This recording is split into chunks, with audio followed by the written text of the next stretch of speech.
Oh, guys. This is what's making me question Shock leadership. This is terrible. This is terrible into what Shock Justice have. Not only do I not like the window in a neutral fight, but you can't window at point blank range into a Reinhardt when you have a Ramatra, when they have Mayult, Shatter, Beat.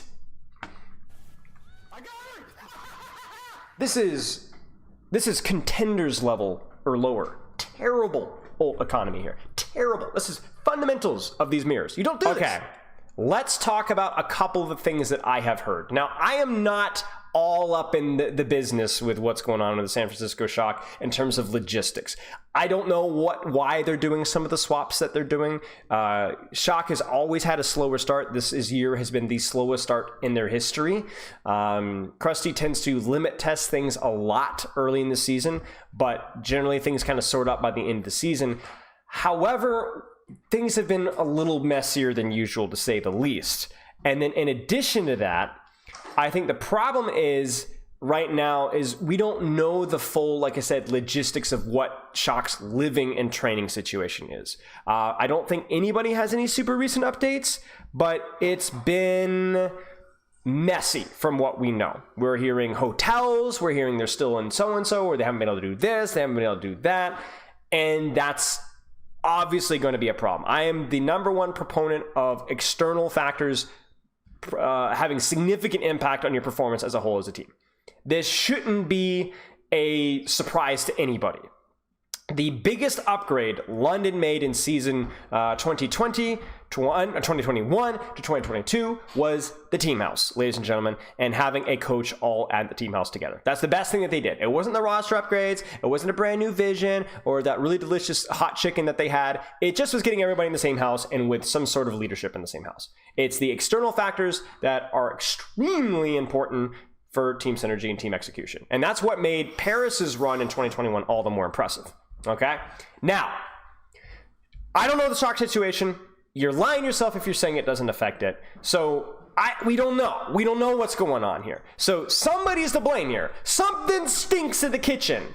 And it's either somebody didn't wash a pan or somebody dropped a bomb or something's going on. But this is not good. Okay? So we could say Shock stinks right now. But we also don't know who to blame. But we can be pointing fingers around here, but we're not really sure what's going on. Okay? Now, in addition to that, I think if you objectively pull up, let's pull up the Shock here. Shock, Overwatch, on our dear friend Liquipedia, okay? Losing this guy, how much did it affect the legacy of LeBron James? Now, how much did it affect Shock, okay? One of the best players in Overwatch League history, probably top 5, certainly top 10. How much did losing this guy matter?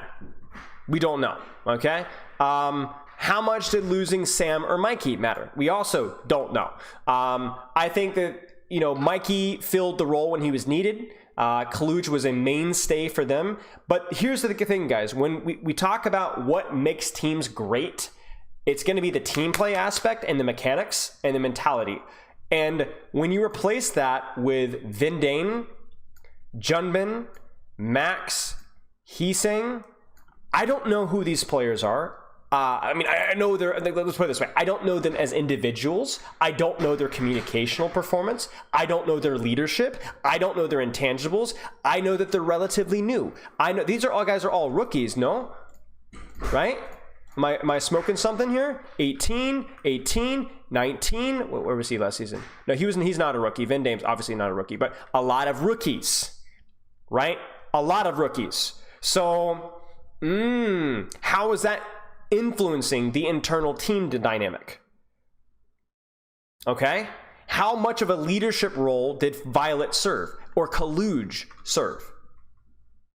In terms of not only leadership, but in communication.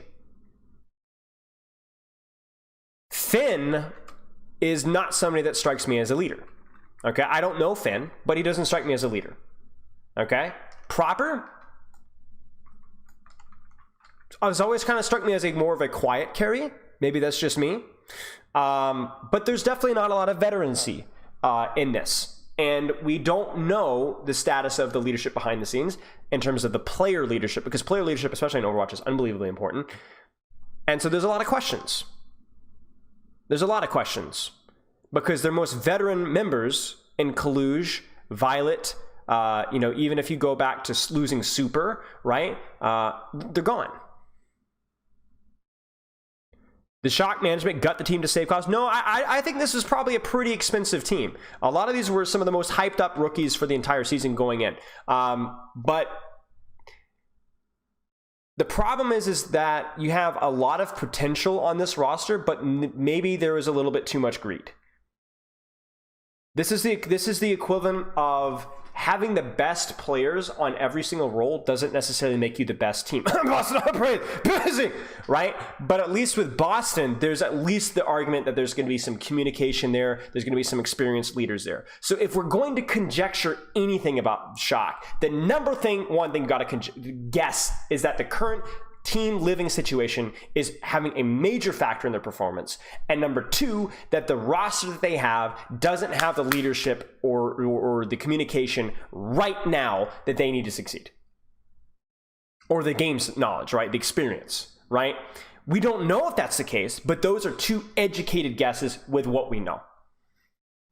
Immediately jumping to Max is garbage, is overrated. Vindame is not that good anymore. Proper is wildly overrated and is not that good. Major mechanical downgrade on the support category, right? Those are more guesses that are, I feel like maybe are more, we have to be more cautious about, okay? And that's the big thing for me, right? We need to be educated with our guesses and not just kind of throw crap at a wall. All right, so I'm not saying that we can't criticize the Shock. We can certainly criticize the Shock, especially their performances recently, but we also have to understand that something's going on with the roster building, most likely, and that their current living situation is, you can't even guess. It is affecting their performance. It is. That's how it is. No, so I'm not as familiar with Max and Junbin in terms of their roles. Let's look. You guys fill me in here. Max, is this the off-tank player? Junbin, main tank? Is that how it is? Okay. So, I have a feeling that anything that we're going to see here is probably going to be crusty crack pipe. Which, honestly, guys, really shouldn't be a surprise. Because remember, we just finished saying that a lot of Shock's issues might be related to in-game leadership, experience, communication. So when we see the Cupid shuffle happening on our screen with tanks, and even DPS, in terms of which hit scan is playing, you know, what role, that might be heavily influenced by the communicational proficiency or the experience. You know what I'm saying? So if we got Max on tank, and playing one-tricking Ramatra or Reinhardt, you should be going, what does Max bring to the table here? I mean, look at Kaluj, right? Look at Kaluj. Kaluj is still not that good of a monkey.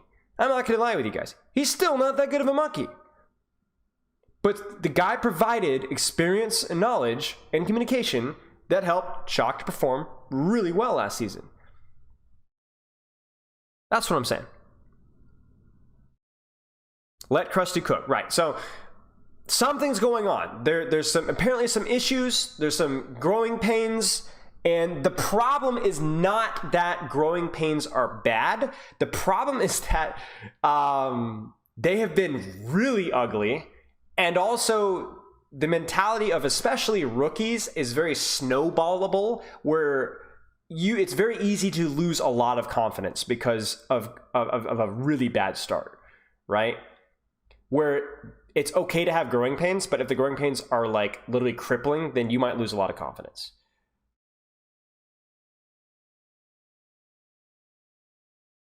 So we'll see. We'll see. I don't think there's a whole lot more to talk about. I know that there's a lot of questions about the hit scan flip-flops, but I think I have a guess as to why that's the case. We'll take a look here. So would you guys like to have the audio on? Would that be helpful? Just at least a little bit in the background? Like that level, is that okay? I'm gonna get the rank set up here. Rank is not silver. Rank is bronze. Always bronze. Okay, sure. Alrighty. Yip skippity doo. Okay, Brawlmere versus Justice. Not great. I mean, this is something that Justice should be favored on. The Ramacha versus Ryan is more of just a hero preference thing. I mean, Ben Best is a good Ryan. That's not exactly a surprise to anybody. There we go. The chair was not going to. Yeah. Okay, let's take a look. Like I said, I'm going to try and go through the entire Justice match. Maybe be selective about the Nixel match. But yeah. Okay, good wall. And really, the big takeaway here is that right now, Shock are grouped. But Flora has the better angle. The reason why this angle is better than Coast, because Proper is on Coast, so that is good, is that it's easier to clear Proper on Coast than it is for Flora here. Flora just has a better sightline. Being able to kind of keep your tanks alive. It's good pressure, you know. Ultimately, I'm curious to see why Ben Best dies here. Why did Ben Best die here? I want to focus on Shock here for the most part here. It just looks like Taro doesn't have a good... Yeah, Taro... Yeah, oh, okay, I see. Taro is with Flora, and so he completely gets walled off, and basically Ben Best gets 0 healing. So Taro mispositioned, trying to help Flora on the flank, but obviously loses to the wall. That's a good wall by Heeseng, though. And Proper adjusting to go co-side is also pretty tight. Like, if you're going to lose that initial trade and not get the faster rollout, not just giving up, but actually taking a different angle is really good. Honestly, pretty decent first fight from Shock. New strat is Vendame go kill, but he's still working on it.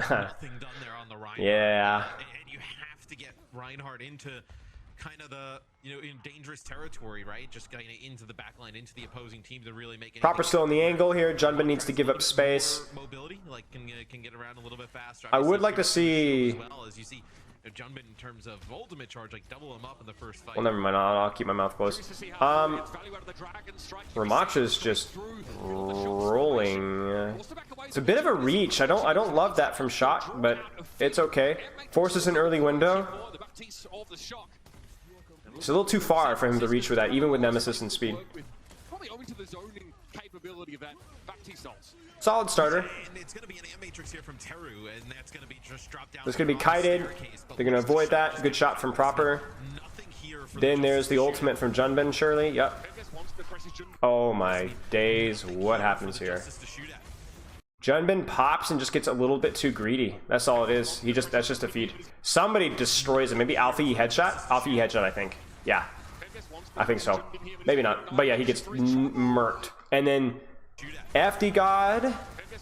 Where's Finn? It's just a push, right? And this is the problem with the coast side that we talked about, right? It's just easier to contest Hanzo and Batiste there. You're gonna see FD God roll out. So I think like it might be that this is the way that they rolled out. It might be that they prefer putting their backline on coast side versus the Reinhardt, right? So that gives them a little bit more time to whittle down his shield instead of controlling white. But I think you do have to pay a tax for not controlling right. I'm gonna try and go a little bit more brisk through this analysis, guys. I want to focus more on like the big picture stuff without like obsessing over micro, because I do want to answer this like what's going on with Shock. So big mistake from Junban there. Maybe a high risk, high reward. They break wall. There's the window. There's the what happens here? So there's the Mei ult. There's the Nemesis. Junban doesn't quite get out. He also gets pinned by Bin. I said bad dragon from Proper. Doesn't really force anything. Reasonable Blizzard from Heeseng. Beat comes in as well. Honestly, pretty decent ult trade outside of the dragon, which I thought was really bad.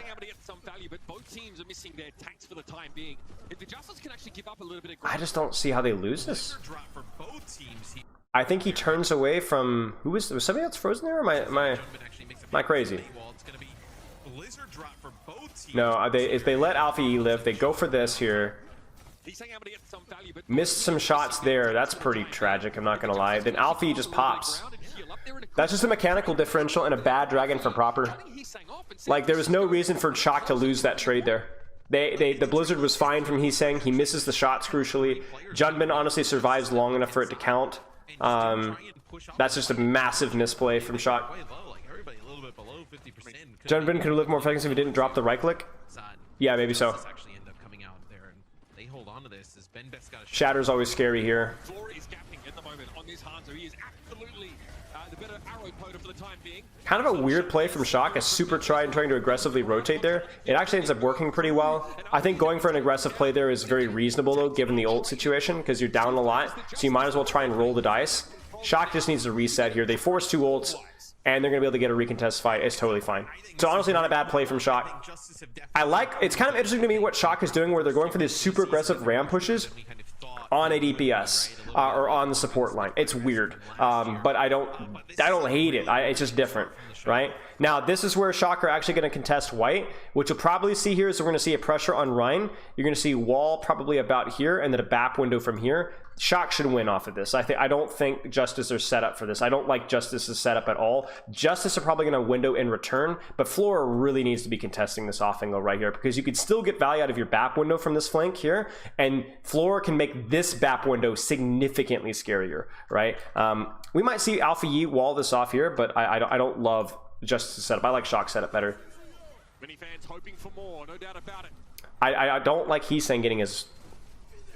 Heesang really should not be doing this. Like, he can't get his ice block for us. Like, just the M1 on the Rhine is bad. I think Shock is still okay there, but like, it's pretty bad that Heesang just runs in for no reason, gets his ice block for us for no reason, and then has to basically disengage. Not great. Wall was fine though, but just like sitting there and just clicking with your right click behind cover would have been better. Good angle control by Proper here. He just needs to survive at this point in time. Surely they're able to live elsewhere. That's a really nice boop plus ice block, and they flip for free. Nice setup by Shock. Mistake by Heesang, but besides that, it was good. Like, guarding your ice block is so important. Okay, they're going to lean back towards coast, maybe? It's strange to me. Strange to me. Oh, maybe it's because of Finn's positioning? I don't know. They definitely have where they like to keep the distance here. I think it's probably the Blizzard that's probably influencing this decision. Finn should just die though. Finn is trolling. Oh, Finn. Good gosh, man. What is he doing? Oh, it's a boop by FD God. Oh, that's a huge play by FD God. Did you guys see that? So Finn is kind of griefing a little bit here. He's going for a really, really high risk, high reward position. I don't like it, given the ult situation, because there's no real reason for this risk, given the fact that we have 1, 2, 3 ults, and they only have Blizzard. But FD God boops him off, and then they immediately go for the Blizzard. And so now we're going to get way too fat of a Blizzard, right? You see this? This fight is really, really, really quite winnable, right? But the only way that Shock might lose this is because Finn just trolls lobby, but it doesn't matter. They managed to get it off. Finn trolls. Good punish by FD God, but unfortunately, Justice... I mean, yeah, okay. So, Heesang, not the smoothest on the Mei. Junbin, mechanical mistake. Finn, mechanical goof up on the mistake. Let's keep going. Sojourn here is just because there's more mobility around this map. There's more movement around this map, so having something with a little bit of mobility is useful. I think Sojourn E is also pretty reasonable in this fight as well, or on this map as well. Now that they're on point, we probably see Proper go Hanzo, because it's more static composition with the Symmetra Mei. It does make you more fragile to TPs, but I think Proper probably goes Hanzo. Yeah. More pressure. We haven't seen a ton from that Hanzo yet on this map. So more pressure on point. So let's see what happens. Proper's on the flank on the right. You guys see that? There's an E. We really need to try and force... Oh, that's a big mistake by Alpha Yi. Big mistake by Alpha Yi. So this is... Like, there are 2 cooldowns that matter. Okay? If we... Ice Wall, everybody knows. But Ice Block, guys. I cannot understate how important Ice Block is, especially in Overwatch 2. It is so easy to walk on Maze, and just... Especially because they can't freeze anymore. Like, you have to guard your Ice Wall so much. And then Heesang really craps the bed, man. So, like, they force Ice Block. There's no reason for them to be walking in here first. They need to let Junbin go in first, take the turret attention, break turrets with Lucio, but Heesang goes off by himself. This is terrible. We're like, oh, Alpha Yi's trolling. Then Heesang just walks by himself and then gets his ice block forced. And we haven't broken the turrets. Oh, no. This is so bad. Come on, guys. That's unfortunate. So, and the wall is also pretty bad too. So you'd want to try and sink this wall push and then be able to get a kill on the Mei. Like you could wall off the Mei right here and then peek 3-2-1 and murder this guy while your proper is flanking on the right side. But oh man, they messed this up so badly. Terrible peak timing there. Monstrous. I think like the reasoning is that they want to contest before the point unlocks, but it's just not worth it, guys. It's just not worth it. It was a good catch by Mr. X, but it doesn't matter. It's a huge misplay. Okay, so now he's saying Alfie's going to get away with murder. They're going to TP back to the back. Wait, where is Alfie? Okay, or Flora, excuse me, just in the back. So they really need to break these turrets. These turrets are lasting too long. That's it. Bad wall from he's saying, because he's trying to catch Ryan or Mei. He ends up missing both. And so then the problem now is Teru has a full sightline from here. So you got two options here, okay? High risk, high reward is you wall off the Ryan right here. And the Mei, Alfie's stuck out here. Low risk, low reward, or low risk, medium reward, honestly, is to ignore the wall here and wall off the Batiste on the back corner, right? So the wall is worst case scenario. It doesn't catch anybody. Thankfully, I think Alfie also gets kind of a bad wall too. Yeah, the wall there is bad for both Mei's bad walls. There's a Nemesis form. Proper loses his angle though, so he is jumping back to main. Why does Proper lose his angle? Who shoots Proper? I don't know who shoots Proper. Proper kind of gives up. So Proper goes back on main. We don't have Storm Arrow either, so we're just kind of generally shooting at the enemy team. Junman might actually die here. He needs to get out. His Nemesis form is out. Nice little flank from Flora, but just kind of a stalemate here. Both teams really poor walls. Neither team has got a good angle set up yet. The key thing here, though, is Flora's going to be getting Sim Wall, and that's honestly, it's the most powerful first ultimate that you can honestly buy because it's just such high utility.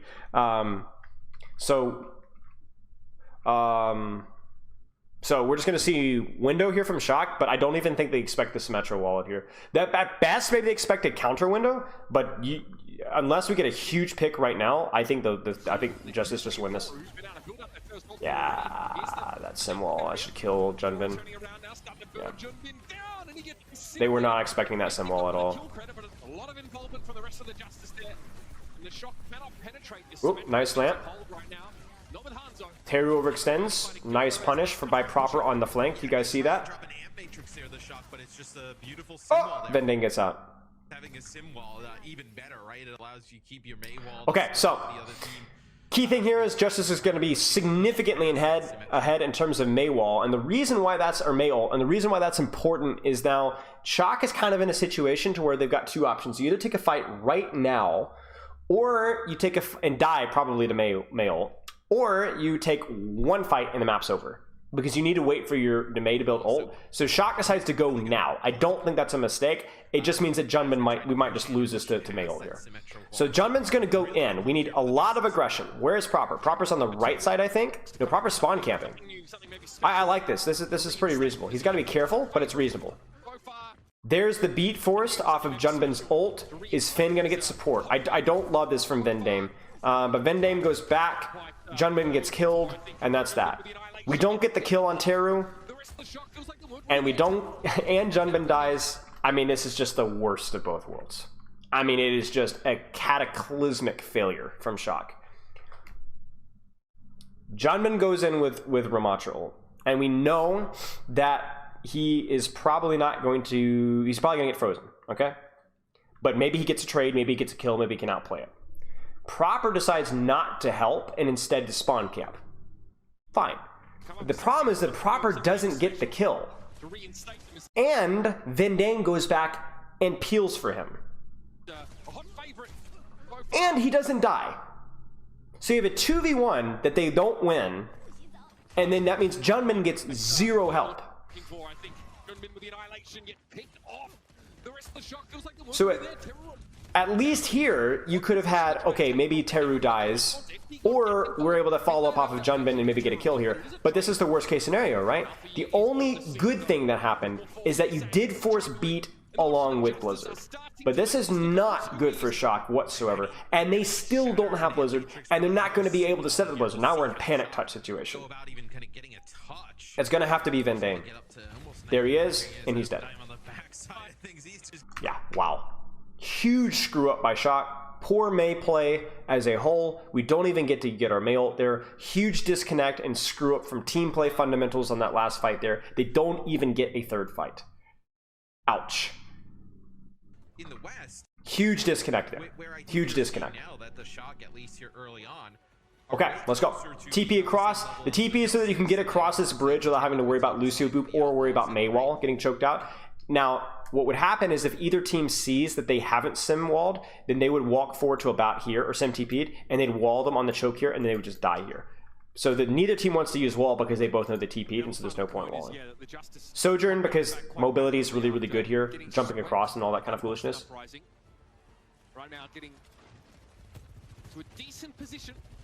Now, I like Shock's positioning here. I think Shock has the positional advantage. I'm curious as to why Justice leaned the opposite side. But it's pretty big that just the Shock get this leaning side, because going point first is not good. Because your backline leans into this choke here, where there are only one door, but there are multiple angles for which to attack you, even wrapping around this way. In addition, the Ramatra gets the angles that he wants to be able to shoot shield without having to force brawl, and you can still easily contest point. I'm not sure what happened here. I'm not sure if people got spooked, or if the Ryan comp is like, we need to bait them 2 point, otherwise we can't swing them. We don't want to fight with them out here. It's probably Ramatra versus Ryan and Ben Best making this call. But for Shock, this isn't bad. Getting swept by the Boston Uprising. Just the mobility to be able to jump around on this particular section of the map and the bridge makes Sojourn more attractive. And the movement to get across chokes makes Hanzo too slow. This, like, for example, this E should be really fat for Shock. The walls are better, the E's are better. Like right there, right? That E's fatter. That wall is okay.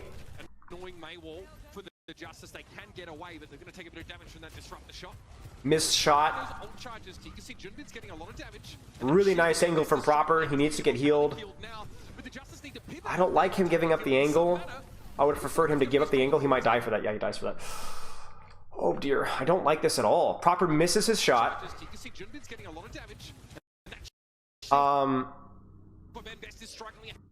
He doesn't get healing in time. He then slides out. They're going to take a bit of damage from that disrupt the shot.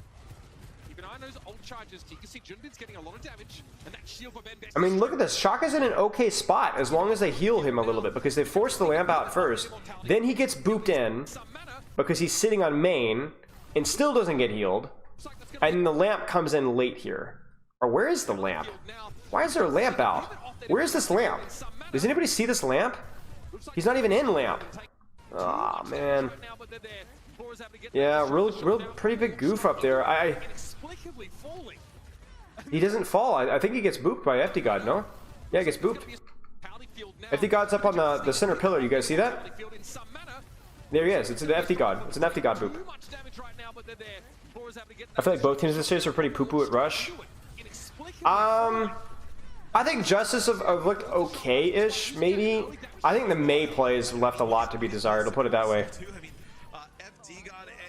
Yes, I think it does, sincerely. I think it probably has more to do with them experimenting with some of the communicational rules than anything else. That would be my guess. We know how good Finn and Vandime are individually. It's just kind of like putting it together here as a team where, what do you want to do here if this Shock? You want to go over the... That is ambitious. It's probably because they think they have Blizzard first, so they want to try. There's the BAP window. I think they can just kite this now. That's honestly... You know what's actually kind of funny? Is this is a terrible mail. Like, it's not a good mail. It's just not a good mail from Heesang. Look at this guy. He just mails into the wall. But he could... Ben Best literally could just tuck behind the corner here and it's not going to LOS.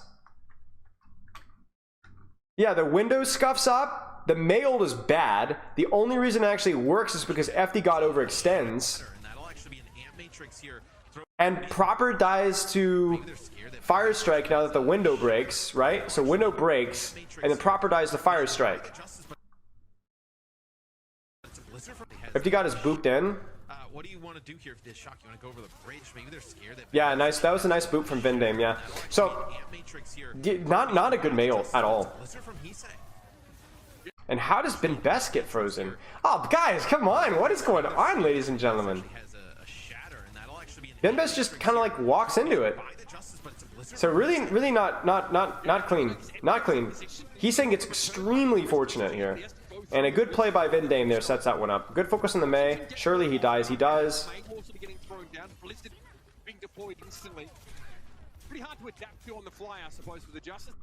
Okay. So, I mean, the stars align for Shock there. I mean, it could not have gotten luckier. So we probably see BAP window, maybe into a Blizzard. Vindame still has beat though, and Junbin has ult, so we should be able to survive this. Junbin should not die here. Not with BAP window, beat, lamp, and his ult. Should not die, even into the Blizzard. Oh, guys. This is what's making me question Shock leadership. This is terrible. This is terrible into what Shock Justice have. Not only do I not like the window in a neutral fight, but you can't window at point blank range into a Reinhardt when you have a Ramatra, when they have Mei ult, shatter, beat. This is contenders level or lower. Terrible ult economy here. Terrible. This is fundamentals of these mirrors. You don't do this because they throw Blizzard down and you're walking forward because window and then you all get frozen or shattered. Like, Justice don't even need to use both of these ultimates. They could use one and this fight's over. Baggins, take it to the sub, mate. 51 months, holy cow. This is terrible. Terrible brawl play. Terrible planning from Shock. Terrible. Absolutely terrible. I don't know who came up with this plan, but it's terrible. Alright? In case you guys didn't get the message, it's terrible. And Shock legit just fold. And then Vindame uses beat, which honestly was probably fine. But terrible window from Thin. Just garbage. Once more, let me describe how terrible this was. Oh, Slugger, remind me on Thursday, okay? Will you be here Thursday? But yeah, so let me be very clear. I don't know whose fault this was. I don't know if it's Finn's or if there's a fight planning issue, but this is awful. Just terrible. By the wayside. But what? I mean, that's sound barrier. Because I don't know, Baggins. That was just awful from Shock. Awful. Now, Justice did invest pretty heavily into that fight, as I said, kind of unnecessarily. Obviously, in the heat of the moment, it's a lot easier to make those decisions, but really they only needed Shatter. Did they use Beat as well? They definitely did not need to use Beat. Yeah, so Shock over Justice way overcommits. They used 3 ults when 1 would have worked. You probably need Sojourn ult plus Shatter or Beat or Blizzard. You didn't need all 3. So Justice scuffs up their ults as well. Yeah, you can go ahead and send it, Slugger. Just remind me when. So Justice craps the bed even worse, but at least they win the fight. Oh, okay, let's put it this way: the ult play from these teams has been stinky.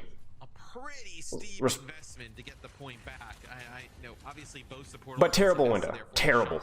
Just terrible, man. Okay, so probably just gonna force an annihilation here. Kind of weird. Where's my Mei wall here? He's saying? I don't even say he's saying getting. Maybe he's saying has wall now. There's the wall, but he misses it. Should be okay though. Yeah, I mean it's suffer as I have, and there's nothing else to suffer. Okay, yeah. Goofy goobers, right? So here's what you need to do. Okay, this is what a good team would do in this situation. Okay. He's saying stack with Junbin, or not stack with Junbin, but walk with Junbin to this corner. You're going to wall right here, okay? You're going to press Nemesis form, throw your E here off of the wall, and push this Alpha E, okay? You could even have your Lucio riding around on the periphery above and boop the mate in. Bonus points, okay? He's saying doesn't push with it, but sits on the cover here because he doesn't want his ice block forced, right? Maybe he throws some pot shots at the Mei, maybe throws some pot shots at Ryan, maybe throws some pot shots at Baptiste. So off of that, even if they counter wall, it's still going to force the ice block, and you won't get your ice block forced as likely. Once ice block is forced, you then can press Nemesis form, chain into that, into your annihilation, and it's over. So this is bad wall from Heesang. The wall on the Mei needs to happen there. In addition, Junman really shouldn't be popping his Nemesis form right now. He should be spamming on Teru or Ryan, and then as soon as the shield expires, then press Nemesis form. Then the wall, but Heesang is nowhere to be seen. We don't even get the ice block forced on Alpha Yi, and that's a big mistake, right? It ends up not really mattering, and yes, I agree that if this is executed better, Proper does not need to ultimate. So the Brawl ult execution has this is just not good Brawl play. Vendame is nowhere to be seen. Heesang missed the wall. Junman forces his Nemesis form, and then we're over ulting as a result. Not good Brawl execution from either team. Mei ult advantage. Justice can lose this one quickly. What we'll probably see from Justice is a window here, and Shot can either choose to kite it or actually walk in and Blizzard ult it. Either one works, honestly. Yeah, you flip that point pretty easy if you're the Shot. Here comes the window. There it is. There's the window. There's their melt. What is going on, guys? Like, what are... Bro, this is garbage, man. This is some of the worst Brawl play I've seen in Overwatch League in a long time. Teru walks in with the window into a Blizzard? So Teru's just... I mean, honestly, Heesang could just yeet it right here, and it's over. He doesn't even need to wrap around this way. He could just throw it in the middle there, because the BAP doesn't have the mobility to get out. So this is cooked. Justice is trolling.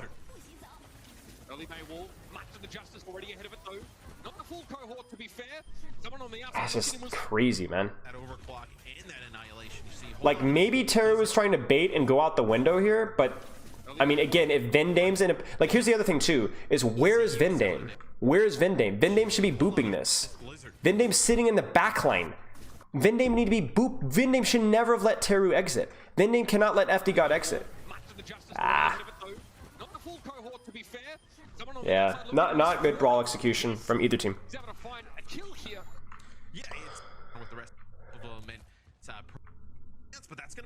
Okay, huge pick from Flora.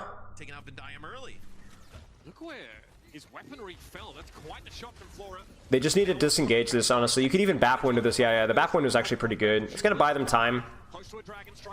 Vendame will be back soon. They're able to keep good pressure on point. There's the Blizzard. Junbin, they probably were not expecting the Blizzard. They need to expect the Blizzard, and honestly, they should have been comfortable giving point. At this point in time, it's more important that they give point, and then it is for Junbin to just die to Blizzard. I also think this is a huge mistake from Heesang as well. Do you guys see the mistake? Heesang tries to stall point, but he misses the point with his ice block. So now not only have you not stalled point, you've also died because, well, you're going to die because you don't have ice block anymore. Totally unnecessary. And that should be it. They're going to commit heat as well. Yeah, this is a mess. Okay, Shock are okay though. They have a recontest. They have beat. They have Ramatra ult. They're gonna. This should be a fight win from Shock. They 3-0 this. Justice does. So I'm curious to see how Shock loses. I'm guessing it's probably a headshot from Flora. Now I haven't seen this match. Damage might be enough for the Justice to steal map number 1. Oh, but Niam's gonna fall. Wait.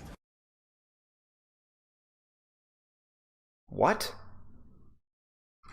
So this time you're gonna elation again, but you know a shatter. What is Vendame doing? That damage might be enough for the Justice to steal map number 1. What? It's 95%. 90.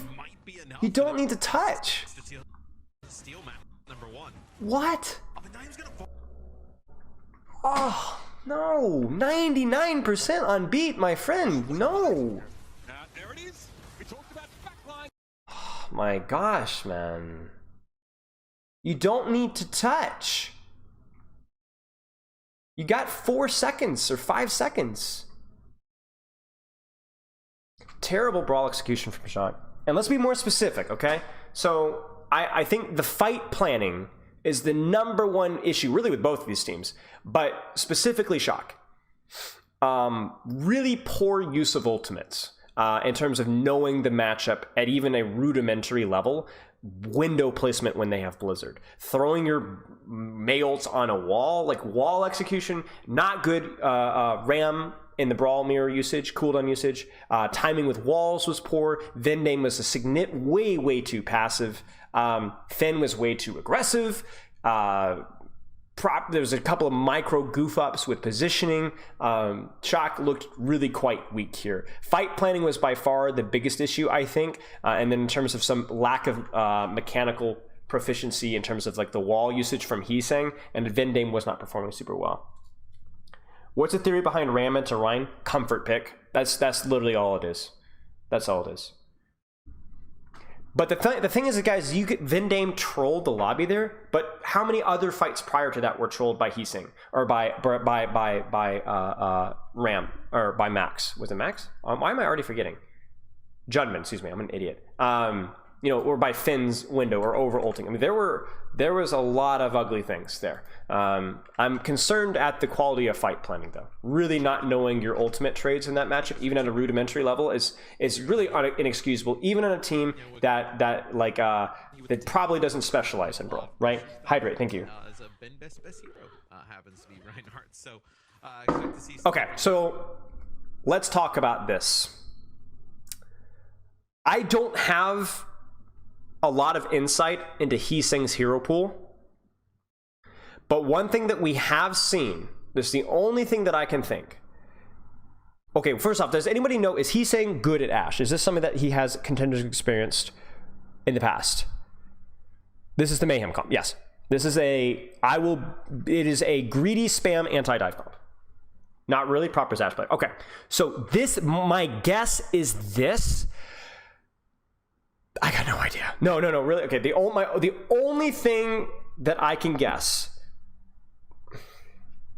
I mix him up with Hisu too, is that Heesang seems to be their Sombra player. And proper they like on Tracer more. Heesang's Tracer is okay, it's decent. I remember watching some at Pro-Am, it didn't blow me away. It was decent. But Heesang has been their Sombra player. So it's one of two things. It's they like Proper's Tracer that much more, but that really seems suspicious to me. Like, if you can't trust your flex DPS player on Tracer and can't actually put your hit scan player on Ashe, that is a major problem, okay? Major problem. 2, they were thinking at some point transitioning to Sombra Tracer, and it just never happened. It will probably be there on Thursday, Horizon. So I don't have an answer for you guys because I don't know what's going on with Shock, but those are the only 2 things that I can think of. I don't think communication matters enough to justify a swap like this. For the tank lineup, sure, not for this. So something's goofed up. Heesang should be, either they're assuming they're going to swap to Sombra and they never did, or they like Proper Tracer that much better, but I don't agree with that. I don't agree with that decision. I think that's a mistake. So something's cooking. Got no idea. We talked about this composition. I made an entire 30-minute freaking YouTube video on Shock's composition, and to an extent the Justice's composition. Well, not exactly the Justice composition, but it's basically anti-dive. You have your Kiriko Tracer controlling space, peeling by putting out pressure. Yeah. Again, I have not seen this map. I know Alpha Yi popped in Genji. I've seen the highlight, but that's all I've seen, so no spoilers. This is not with the new Queen buffs, no. It's the reason that they're running Queen over Ramatra is because, in my opinion, Ramatra is the most replaceable hero in this matchup. So it's really more of a hero comfort thing. Someone would play Ramatra. Max is going to play Queen. If this was like, let's say, Kaluj, he would probably play Diva. I think there's a lot of things that can kind of function in this position. Okay. You want a Doom or a Zarya clip? I don't care, mate. Whatever you want to do. Yeah, we'll see if Alpha Yi can put some pressure here on the Heesang. So first thing I'm not liking here is I'm seeing. Oh, okay, where are we? Where are we? Going up to the high ground. A shot there on Teru looks like it was given as good. Yeah, first thing I'm not liking here is... What is happening here? Does anyone know where Vindame is? I've lost Vindame. Yeah, we'll see if Alpha Yi can put some pressure here on the Heesing. It's really kind of like being able to kind of keep Heesing alive. You see them just rolling together right now. So you need Vindame to be putting out a lot of pressure. Going up to the high ground. And the other thing here too is that that coach gun is really bad. Yeah, this is, gosh guys, this is where the mechanical difference is so huge, like so huge. You cannot get bullied out like this easily. Because now Max is just cooked. As soon as this guy, okay, he doesn't get healed fast enough, that's a problem, right? But this dynamite needs to happen right now. If he dynamites this, Alfie's dead, cooked, dead, bang, out, right there, over. And then, even if he doesn't die, he has to dash out. Now he's saying, now Finn walk forward and set up a nice crossfire. You have to have some guts here. You have to have confidence. You cannot coach gun this. This is terrible, terrible. And so now you've got 1-2 people completely out of the fight for no reason whatsoever, outside of being terrified of a dive that's literally not even going to happen. And now Max is done. Max is done. I'm also, like, we could look at Vindame's POV and see how many headshots that he's hitting on the Curie. That's really important as well. But this is terrible. This is terrible. Huge mistake by Heesang. Huge mistake. You have to, I mean, look at how close this fight is, y'all. Look at this. Look at how close this fight is. Like it was they even got a kill, basically playing 3v5. Not good. Not good. You can't let a solo Genji control an Ashe and a BAP. Should never happen, ever, without at least forcing him out. Much, probably also killing him. You guys are talking about, did Max walk out of ammo or was it late? I honestly, guys, I don't think it matters. I don't even want to look at it because it doesn't matter. You were playing 3v5. He got and like forced into the backside of the cafe. There's nobody else there. 3v5. So really nice. The fight was lost regardless of whether Max got lamp there or saved in it. It was over. You were done. You're cooked. Have some big changes here for the Justice. Like, do you guys remember watching Merritt play Ashe in this comp? The guy was playing like a madman, right? Selling his soul half the time. He died a few times, even with the back pocket. But the amount of pressure he put out was unreal. It just didn't allow you to focus down someone. It didn't allow you to focus down anybody else. That's what we're missing here. You take point A, you make some... Alpha Yi kills Alpha Yi, yes. And then he takes the high ground, saves his coach gun, egos. If he gets pressured, he coach guns out. Changes right away. Yeah, I agree. I agree. I think that is no surprise to criticism after what we're seeing right now. By the way, the Hanzo swap is super cute. Super cute, because you don't need the mobility of the Sojourn here, so then it's like kind of the Sojourn's kind of like the first point trick, but then Hanzo makes it like really hard for Ashe and BAP to play the game now. I think it's pretty cool. FD God's gonna switch to the Brig, and then you're also gonna have Flora play the Hanzo here. Mir does a lot of 360s. That's like a tick that he does. He 360s all the time, constantly. So like we need a lot of point pressure here. Yeah, see, this is the problem here. All right. Do you guys see the problem? No!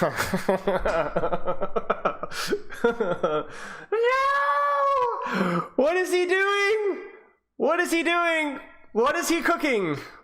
This is where Ashe needs to be. Ashe needs to be right up here with the Ramacha, throwing dynamite. And you could have your BAP and Narnia. You can have your Kiriko sitting on top of the Ashe if you want.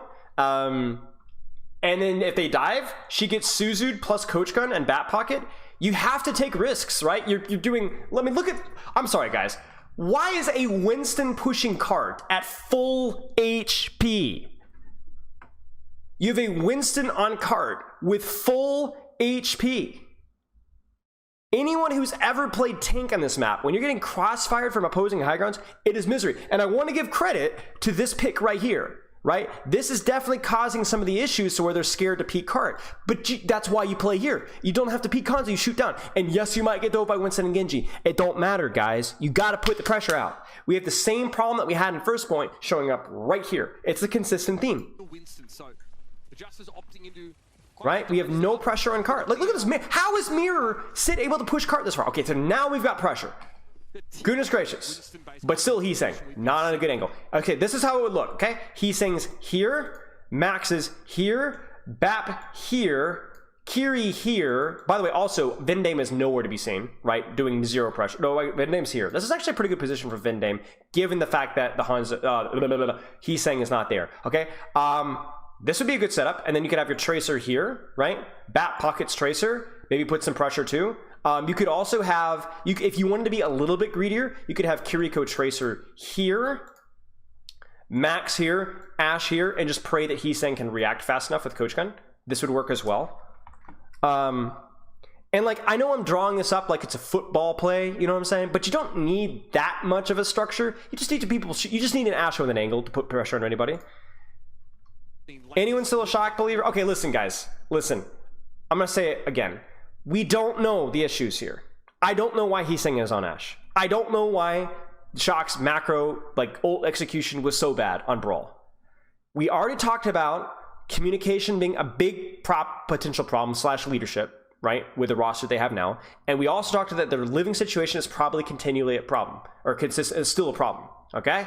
These are great players that Shock has. Phenomenal players, but the extenuating circumstances are problems, okay? Blame the org. The org deserves blame. Something's going on. They messed it up.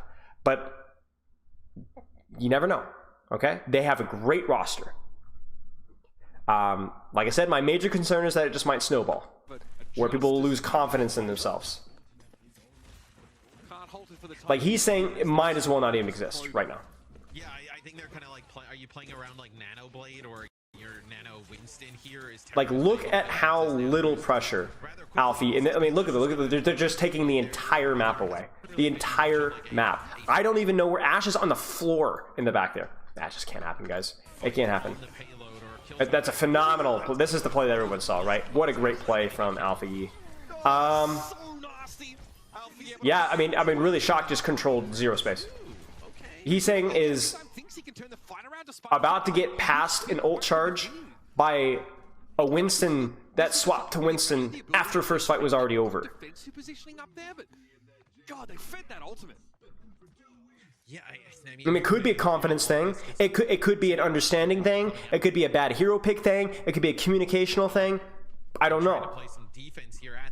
It's stupid of me to say that I know what the issue is. I can point out the problems, and then we already talked about, we could definitely guess that their living situation and communication are certainly probably going to be problems, but even then we don't know to what extent, right? Maybe everybody's fine. Maybe Shock just sucked this season. Maybe it's not fine. Maybe everything is going terrible. Maybe as soon as they get their issues together, they're going to be the top 3 in the league, top 2 in the league. You don't know. Oh, by the way, I want to point something out, y'all. Check this out. I just saw this in the top of the screen. So Max is contesting cart. Heesang is close. Kiriko and cart. Where's Heesang? Heesang is stacked. Okay, this is where, okay, this is the big thing here. This is where you need ego. All right?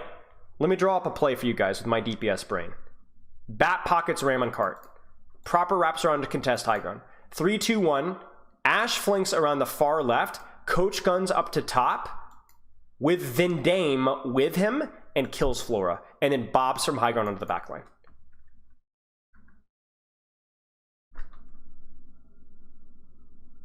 Okay? You gotta go. You gotta have some guts. You gotta take an angle. You gotta push. You gotta Kiriko with you, right? Why is Vindame sitting on point? Screwing around. By the way, great sleep on a Max. Huge sleep on the Max from Teru. Because this is a good play by Proper. But we're taking the point now when it should have been ages ago. And then the other thing too is that because we've stacked both of our BAP and Ash in one position instead of having one and then the other in the back, or having Ash plus Kiriko, where you can then now it's very easy to dive one. Watch this. I guarantee you within the next 5 seconds we're gonna have a dive on this high ground and then both of these guys are cooked. Guarantee you. There's the bot. There's the dive. They don't even have Winston bubble, so they go in with Genji and Rally. They're cooked. They're cooked. I know they're cooked. Great kill. There it is. It's over.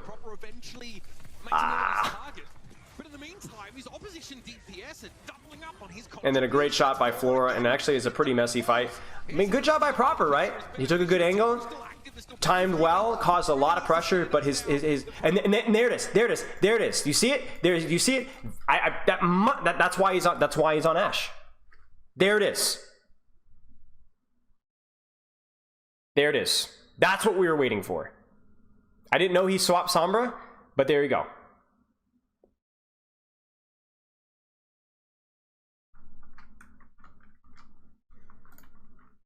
It's too late.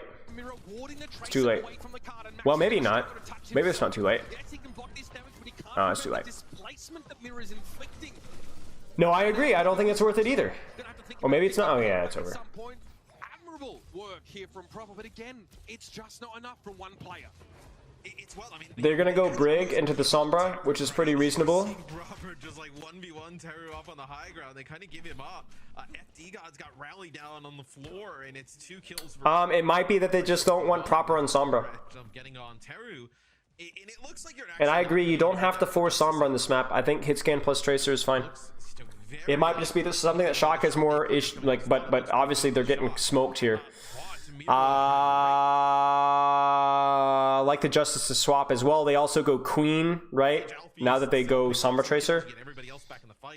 More anti-dive. You're good to go. I mean, this is ugly from the Shock. Yep, 9 on 4 minutes here for the Justice. Teru in trouble. How does Max die here? It's a cute little play from Finn there. Max is not. Max must get knifed. Yep, 9 on 4 minutes. Okay, so I don't know what the issue is here. Max goes to here, to Mega. Because this play from Finn and Sombra is nice. But Max gets hacked and then jumps, but he hits his head on the roof. And then he dies.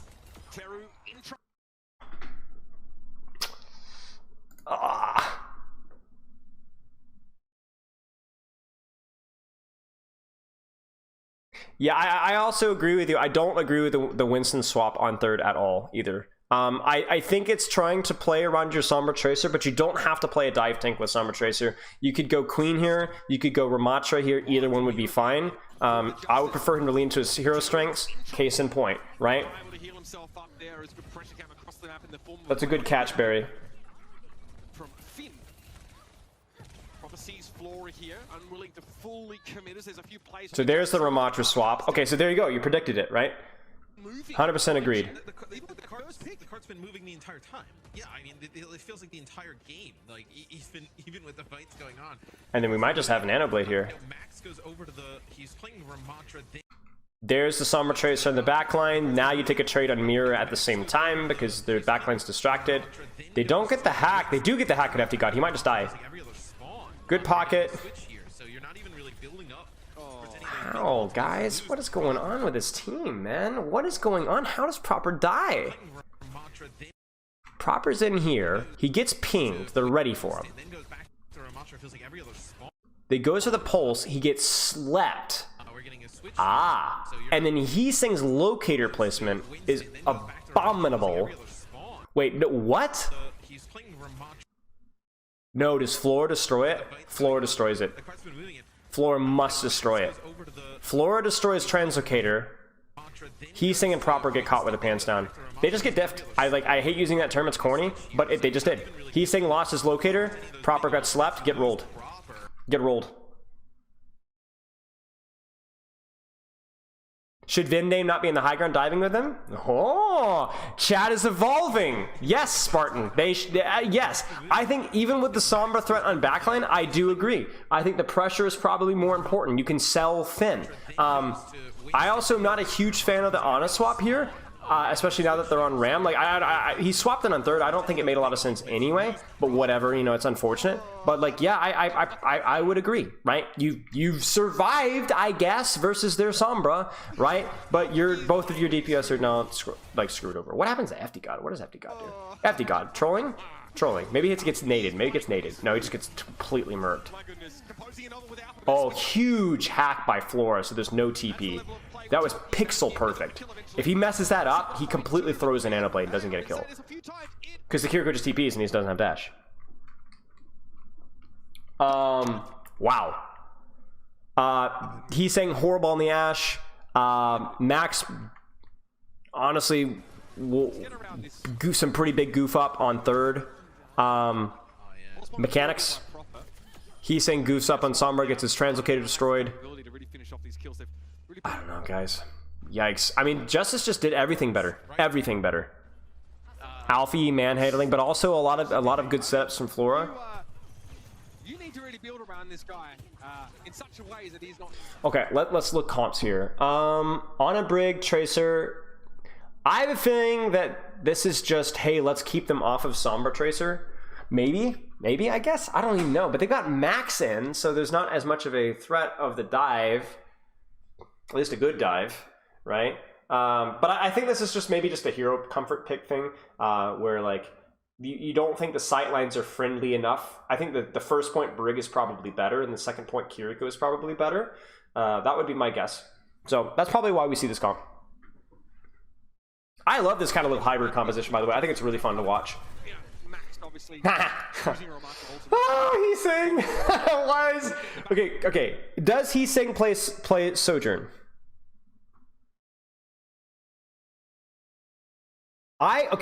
Darspag. I think Justice played well, reasonably well on the attack here. I wouldn't say they were phenomenal, but they played pretty well. I would not say that Justice played well in Lijiang Tower. I think San Francisco played poorly. I think both played poorly in Lijiang. I was not impressed by Justice's sprawl execution, specifically from the Mei players and the support players. The Mei and the Bat players, I guess I would say. But I think they have played well in this attack, and that's why it's a stomp, and that's why Lijiang was closer.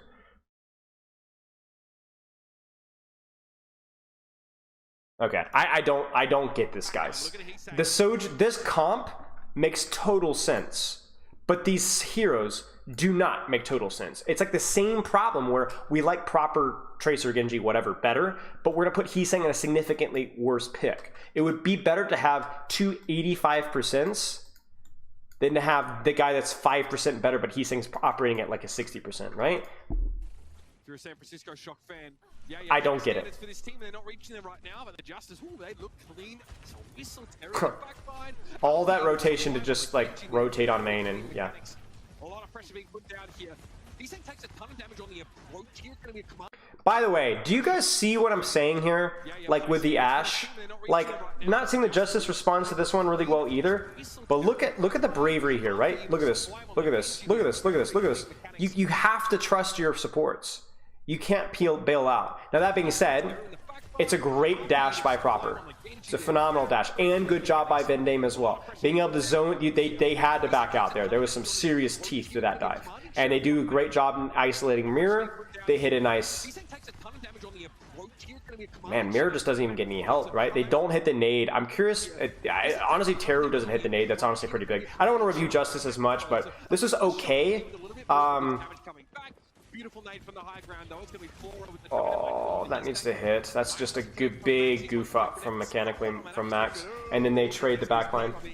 Heesing dies first unnecessarily. The whole point of the Sojourn is that you're not supposed to die. You're supposed to take a safer angle. Max really scuffs that one up mechanically, and Shock are unable to close it out. It's hard for me to say what happened from the back. Wish we had replay viewer, but yeah. Really just make Heesing's life extremely difficult. There's the Tracer. Now we're on comfort picks here, right? So this makes a lot more sense to me. That dynamite damage and just the rot damage are going to take over time, and not a ton of healing with the Lucy on the. I mean, theoretically, if Shock can't win this now, I mean, obviously they got ults, but this is at least closer to comfort picks here. You almost thought we wouldn't get replay viewer mentioned today? Naturally, it's always going to happen. Now we'll go over to Tracer here. Heesing on the flank. Heesing screws this one up, honestly. So this is a big mistake from Heesing, okay? Heesing blinks around. He needs to grab mini. I think Shock is forcing this too much. I think Shock needs to chill more and let Heesing set up a little bit, because Heesing doesn't even grab mini because they're pushing. Do you see this? They're actively pushing, so Heesing has to go. But that means that immediately recall is forced, and so the push is dead. And that's it. And that might be it. Well, they get the... Ooh, yeah, Heesing just hasn't been a factor here at all. This could be dangerous here for the Shock. But Rally is just OP, so that's gonna be it. Rally in these like messy fight situations is just the best support ult, and has been even before the buff. Okay. They are the turtles getting to the water right now. The staging there could have been a lot better. What I would have liked Shock to have done is do this rotation through here. Send your Tracer late to wrap, and then try it from there. I think Heesing was too much of a rush. The dragon and hit your button and blow up the mobs underneath. Yeah, this is, but it's just really odd to see. So this is a fight they should win, right? No big support. Another thing that you can do, by the way, for Shock is, let me show you another. I just thought of, like, I just had another idea. You could do this rotation through here. Okay, set up your Tracer here with you, and then double back and pincer from this way, but your Tracer's already pre-set up, so she can't be marked. That's another rotation that you can do.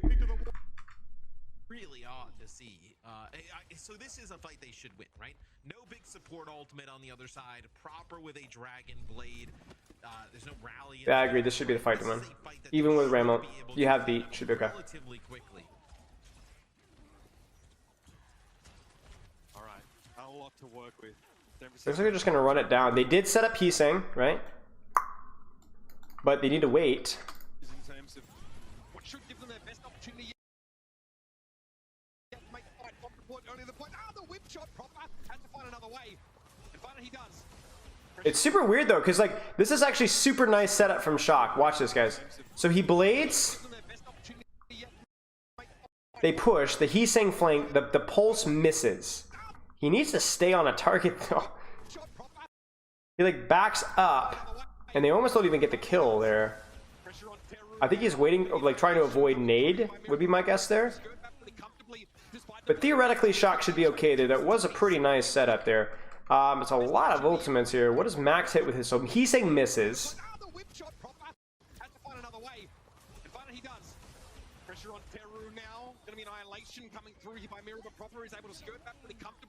Max, I think, just to confirm the kill on Brig, and he does hit on a mirror as well, but it's not a very good ultimate. Should be okay though. Shock wins it. Okay. Good setup from the DPS. Do the Shock have to swap? Yeah, I was gonna say you can't really. Yes, I expect him to be the difference. I think the reason why he doesn't go for that is because he was expecting nade. Okay, I mean comp here at least makes sense. The bat as well. More space, Diva. This looks like a solid comp from Shock. So then this should not be a compositional problem.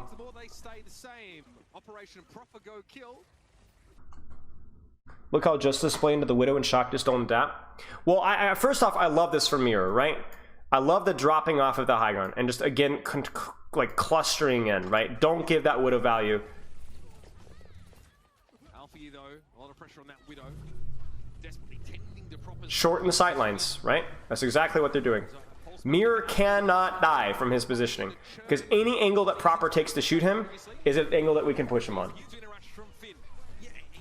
I mean, look at how close Proper has to get here. You know, you win these fights, it's just big bonuses, right? As this will be the Kitsune rush used for the Shock, and they just get a nano boost here onto Teru. They get the rally. They Jeez. Right Proper needs to swap. Proper needs to swap. Proper needs to go Hanzo. Yeah, I mean, 2 minutes and 15 Hanzo, Hanzo, Hanzo, Hanzo, Hanzo, Hanzo, Hanzo, Hanzo. You do not play Widow now. As soon as they do that setup, you cannot play Widow. You cannot play Widow. Why Ram on second? Comfort pick. Comfort pick, probably. And Ram, the difference between Ram and Queen is Ram actually has like reasonable poke, right? So like with the wide open space, both Ram and Queen lack mobility, but at least Ram has slightly more range. Yeah, great adjustment from Justice. Yeah. You're in a spot where He can't stay Widow. He really should not stay Widow. Max goes Ram to break the choke a little bit easier.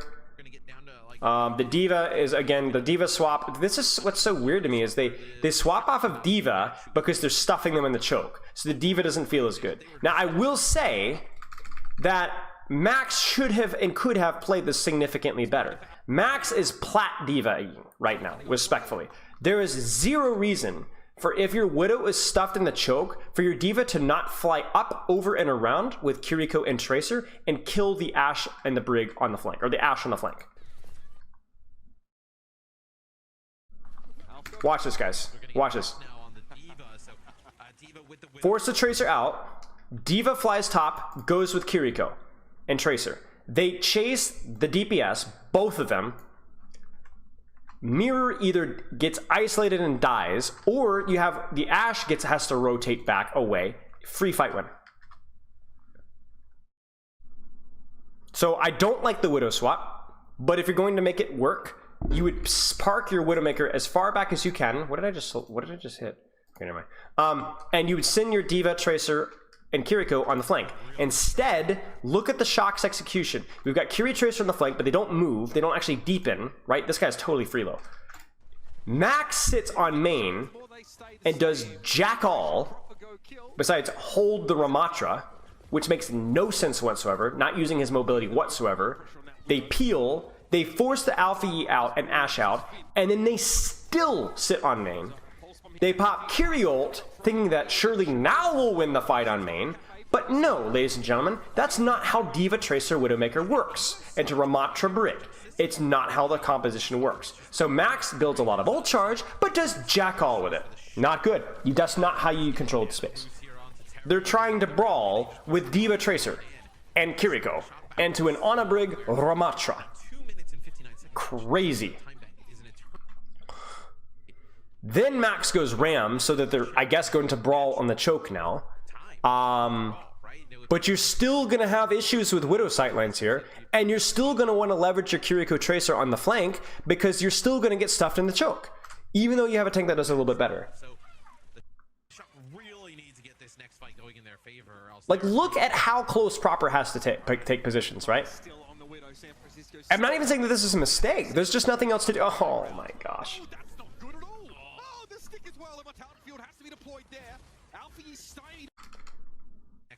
We have to see Finn, he's saying, trying to take space here.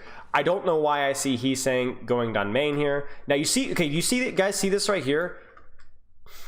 This is where you triple blink from here. You get pocket from your Kiriko here. You triple blink all the way into here, to old spawn. Have Alpha E chase. Finn TPs and maybe Suzu's if necessary. Brig can't get there in time. You force Alpha E to recall back, and now you have a Kiriko and Tracer on your backline.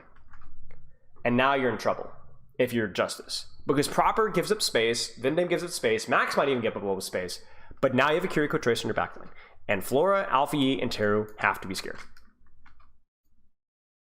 Proper still on the Widow. San Francisco still looking for a way to access the coveted. But instead, Alpha E just kills two people essentially, so yeah, that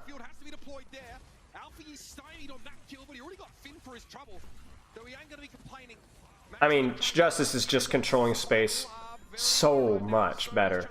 So much better positional control from Alpha E. FT God sitting on the flank. Phenomenal work. I mean, look at this. Look at this setup, right? Tracer here, Brig here, Ana here, Ashe cutting the sideline short and also helping back over here. Ram holding the corner but not peeking. Yeah, I'm telling you guys, give Justice credit for the previous map. Nah. This map, yes. Great play. Finally goes Hanzo, right? Kiriko Tracer on the angle, but the Ashe is helping, but now you can have your Hanzo help, right? Because your Hanzo can actually take an angle to help. He's saying just dies, because just dies. He just gets destroyed. I don't know what's happening. Honestly, it's impossible. It looks like more like mechanics over there. That's unreal. The Kiriko Tracer fighting Brig Tracer is better for the Kiriko Tracer if they can keep their distance. If you have, he's saying, looking through a triple blink through the choke to avoid the Brig, then the Kiriko will be able to safely TP, and they will be able to easily 2v1 the Tracer, even with packs, and then stabilize before the Brig is able to close the distance. Genji swap is, I mean, sure, but it's not going to solve any of the issues here. It might help them break the choke a little easier, but we'll see. At least you have a Hanzo now, so you can actually play the game. Nano, Ram ult, Oh dear, Proper messes up the kite pretty bad. Yeah. That's a mechanical error. And now he's looking for his next victim. Exsanguinating the entirety of the shock. Humors spilled all over the floor. Yikes. Let's keep going. Can separate some players off. Surely. Surely now. Which is just going to be really difficult to dislodge. What was Vindame on? Vindame was on map? Maybe? Yeah, from okay. The payload is you see actually FD got through the X-ray there, working over with Alfie on the side. Is they already have one player get pretty low here for the shock. So this is going to be the rally that comes in. Throw it. Throw it, Finn. Throw it. Throw it. Throw it. It's a little late. Proper needs to get off cart. Proper needs to get off cart. Proper needs to get off cart. There he goes. He goes high. Very good. Max on cart. They need to win the control from high ground. They do have a Bob to worry about. Proper Heesing has to make a play here. Vindame as well. Vindame should be top if possible. There's the Bob. I've seen no pressure from up top. I don't even know where Proper is.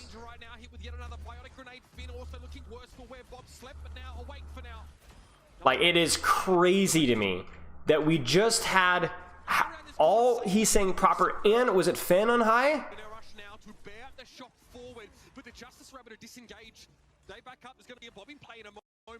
Yeah. And nobody's able to get anything done from that positioning. So much so that Proper actually drops off of the high ground and Heesing does too. Surely Heesing can drop behind and like look for a right click dash in these guys, right? Surely Proper can like, gosh man, like this is, there's just no opportunity for anybody to get anything done, right? Heesing's on the angle now, but Kiri and Ana are both stacked now, instead of one of them helping the other, and that's it.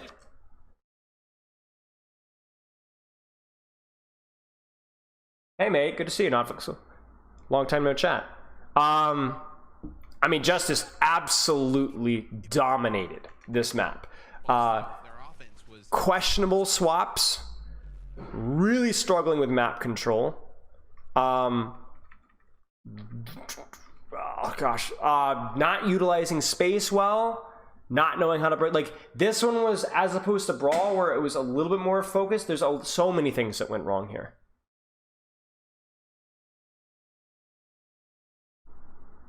Give me a second, y'all. I'm gonna turn on the light.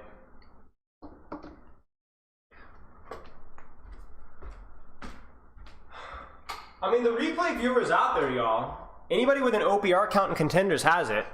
You're just not allowed to stream it or share it. Oh, I remember you, Seth. Yeah, I remember. You played Tracer. I used to coach a Tracer. I remember. Ha. Okay, let's go. Hit scan, Tracer. Love to see it. I like Shock's comp. It's good. Good control of high ground off angles. Alfie just jumps around the corner, maybe not expecting a Widowmaker on the other side. I honestly, sincerely, Ilo, same kind of a thing. I don't know. I like Shock's comp. Of course I remember you. You're not allowed to stream or share the replay codes. That's why you have to use the VOD here. Brig pocket on the Tracer, Widow controls an angle, on the back, D.Va controls space on cart. D.Va's really good, just good at stalling. This is a super ambitious angle from Proper. This is basically because Justice is sending the Tracer Kiriko on a mission, and Proper is focusing mostly on the Tracer duel right now and not the Widow duel. Now the tricky part here is that honestly, there's no reason for somehow Heesing just totally misses Alpha Yi, and Vindame does as well. Like, Kiriko Tracer can get behind, but they shouldn't be able to, right? Like, that's kind of wild. You know what I'm saying? Like, this is trippy, as the kids say. Like, Justice is literally in their spawn, or all the way in the opposite high ground. So for a while, but now really starting to come into his own. So we give these players time, give them the right structure. Oh man, this is just, it's just a huge misplay. Like, Vindame shouldn't be here. Like, I don't even know what he's saying. Like, he's saying he's turning for backline. Vindame has to peel. Vindame is extremely late. And Proper is still playing patty cake and spawn. Heesing does peel back and get the kill. but that's more of a misplay by Taro, who should have been able to get out. That's the way we've seen Teru play Kariko though in the past, where gets into the back line with the tracer, kind of double flanker type of situation. Is that looked? You could have bashed from high ground to high ground. Yes, that would have been the play. But yeah, the cart is a move in here. Is we're getting very Now Proper needs to move. Proper needs to move. Oh no. Okay. I have talked about it 3 times. I'm not going to talk about it a 4th time. You need to get on the high ground behind Proper. Widowmaker cannot be here. You need to hold the high ground so that you have a massive advantage in the Widow duel. That's it. Okay? Proper's seriously mispositioned right now. Seriously mispositioned. I mean, he is pretty much out of these fights. Like he was going to play in this angle. I agree with the casters. I agree with X. Totally mispositioned. Totally out of these fights. Not really able to kind of see much of anything. There's the Nano and Diva, but Widowmaker is just totally MIA. That's a nice shot, though. Very high risk, high reward, but it's just not necessary. That's the thing. It's just totally unnecessary. This is not good setup. It's good shots, but not good setup. I'm gonna laugh if they still win this fight. I don't think they will. That's crazy. This is known as a spectacular catch of a routine fly ball. That's a reference to one of my favorite Peanuts comics, where Lucy Van Pelt is in the back outfield and like does a triple backflip, ball bounces off her head, off the fence, and then she catches it. It's like, that looked great, but it didn't need to be that hard. it just hold the back high ground and shoot cart and mark the Tracer Kiriko. It's not hard. On to Max, who's playing Diva at the time, but Max now switches over and plays the Ramatra, where now you have some big ultimates here for the Justice. Max goes Ramatra. That's fine, I guess, for the choke fight. It's fine. Really good chance they take checkpoint A. Is the Ram swatch because card is where it is? Yes. Yes, exactly. That's exactly what it is. Particularly important. Getting an idea of where Heesang is and where Proper is hiding. Yeah, both widows have to plot them at the same time. Proper can't afford to allow Flora. Now, this is where Flora should have a hard time, because the Widowmaker differential should be major. Where it is. Mirrored in precise. So Proper needs to go back high. Max is waiting. You know what's funny? I think Finn is majorly mispositioned here. I think, well, it's got to be because of the Ramatra, but I don't know. Like, even, okay, Mirror doesn't have ultimate. Maybe they're scared of Kiriko Ramatra punches. I don't know. Finn's positioning gives up too much space. It's not a lot. There's not a lot. It's gonna be harder to land nade and sleep value here. No. Finn should be like here-ish, I think, with Rally. I don't know. Would he just die to Kiri Ram? The Ramatra definitely makes this hairy. I don't know. I don't want to criticize if I'm not sure, so I'm not sure. Vindame kites out really well. Max gets focused down and aided, and that's it. Proper's on the high ground. I mean, honestly, just Justice throws the kitchen sink at it. That's 3 ults, 4 ults versus 1 or 2, I guess. I don't want to overanalyze that one. I will say this. One nice thing about the Ramatra is if you have an ult advantage in the Ramatra ult, you should just win. Get that kill on the... Wait, what am I looking at here? Fakest MVP. Alright, y'all are something else here. Kiriko Tracer, because the map is more open, I like it. Teru is just like, this guy just does not care, man. You guys saw Teru in the playoffs last season, right? Yes, they were very weird on an A. Very strange. Alright, Max is just going to be poking here with Mirror. Rather impotent exchange between these Ramatras. Laura would love a shot on Heesang from where he's standing here. That's a switch step, yeah. Midnight respecting the Widow presence.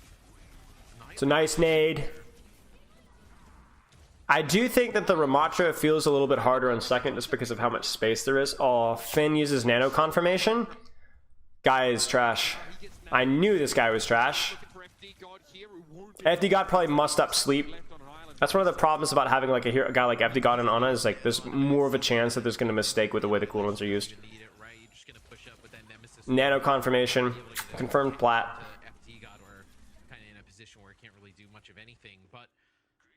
pretty good time left here for the Justice. Good space control though. Both Widows, it feels like, have been pretty quiet throughout this. Nobody. What's the really value getting of keeping the Widow? I mean, I think Widow's fine on second. Like, boats is a lot of space. It's actually Like, part of the map to play Widow.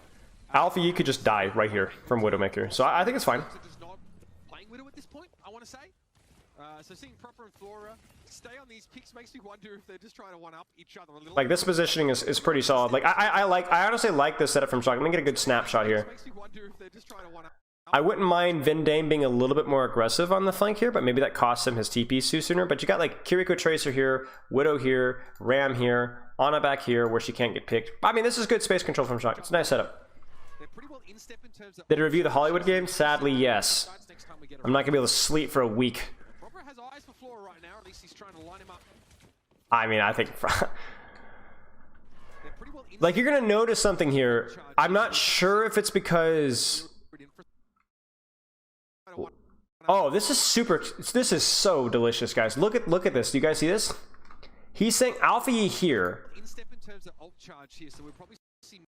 You can blink over the top, apparently. I didn't know that. You can blink up and over the top, and then Teru TPs to him on the back line. Mirrored infra sites next time we get around to it. Nice. And Proper has eyes for Flora right now. This is stupid. This is stupid. At least he's trying to line him up. Respectfully. Alpha Yi will pressure now again the Goon squad. Kiriko Tracer bearing down upon Proper. And that over peel need from Proper, because now he's needing TP and Suzu and full pocket, is what's going to kill Heesang, who now has zero help whatsoever. Proper, can he get himself out of this situation? There's no reason. Like, okay, if the Kiriko Tracer wrap that hard, then they're vulnerabilitying their Widowmaker, or you just let your Kiriko Tracer take it. Like, you could just stay on boats. Keep your distance, right? Pressure now mounting on Proper as the sole surviving. That's terrible. Terrible rotation from Proper. Headshot from Teru, the kunai connect. Right, so you could just do this. Watch, here's what Proper should have done. Okay, I see Tracer wrapping there. First off, you should expect Teru to go there, but even if you don't expect Teru to go there, it doesn't matter. Throw your Venomine up here, and just hold your angle here. Just hold your angle. Create distance. Make them chase you. Waste their time. This is just stupid. A lot of Proper's angles so far have been like, why is he doing that? Why is he doing that? So... Ah, man. Max kills 2. Oh, this is crazy. Yeah, I mean, it's good backline trades. I have to blame Finn or Teru or FD God, excuse me, for that. There's no way that... And really, Teru dies as well. I assume trying to peel for FD God or Mirror, which is crazy to me. Like, Shock threw that one in the trash, but Max just clutches it out. You need a solid Tracer player so that Proper can. They won the fight because, no, I mean, Heesang died. It was just Max. It was Max and then Vindame getting a trade. And that's more of a mistake on Justice's supports. FD God, no way FD God should die that easily. There's the flank again. Is Teru going to follow? Teru's going to not follow immediately. There's the pressure on Finn. Oof. Didn't even nade. Oh my gosh, guys. What is this peeling from Shock? This is terrible. So, they're focusing more on backline trade here because Heesang has pulse, right? Heesang doesn't want to mirror. But I don't even know where or what Proper is doing now. Proper is here, and it looks like he grapples up and over on the flank, which is honestly probably okay. But the nade doesn't hit, Finn's not using cover very well, and the TP comes extremely late, and then Vindame's gonna die for it as well. Just terrible, man. This is just terrible. I actually like the rotation from Proper now, because at least he's rotating away from the Tracer player, so at least there's logic behind it.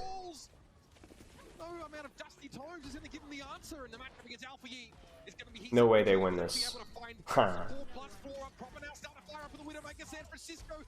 I mean, it's a good rotation for Proper. Proper goes from here, grapples up and around away from the Tracer and goes on backline. See, that's the difference between a smart angle and a stupid angle. Smart angle is getting away from the Tracer and not demanding peel resource and just carrying the fight yourself.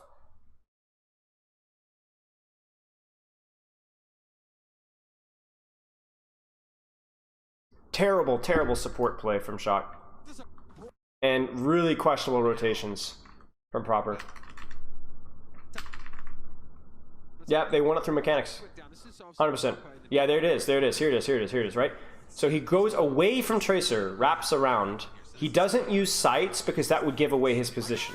They would know that he's behind. So he relies on the element of surprise. Oh, this is fine much. If he doesn't find this kill, yeah, this could go wrong. Alpha taken low there, just a half charge shot. Pixel perfect. It's a great play. Brad, thanks for the sub, mate. Sombra now. Is that what San Francisco? Well, I think he won this series as in that series of fights, you know. Should Proper play? Okay, let's talk Sombra May. So this is something that Atlanta ran on Shambali.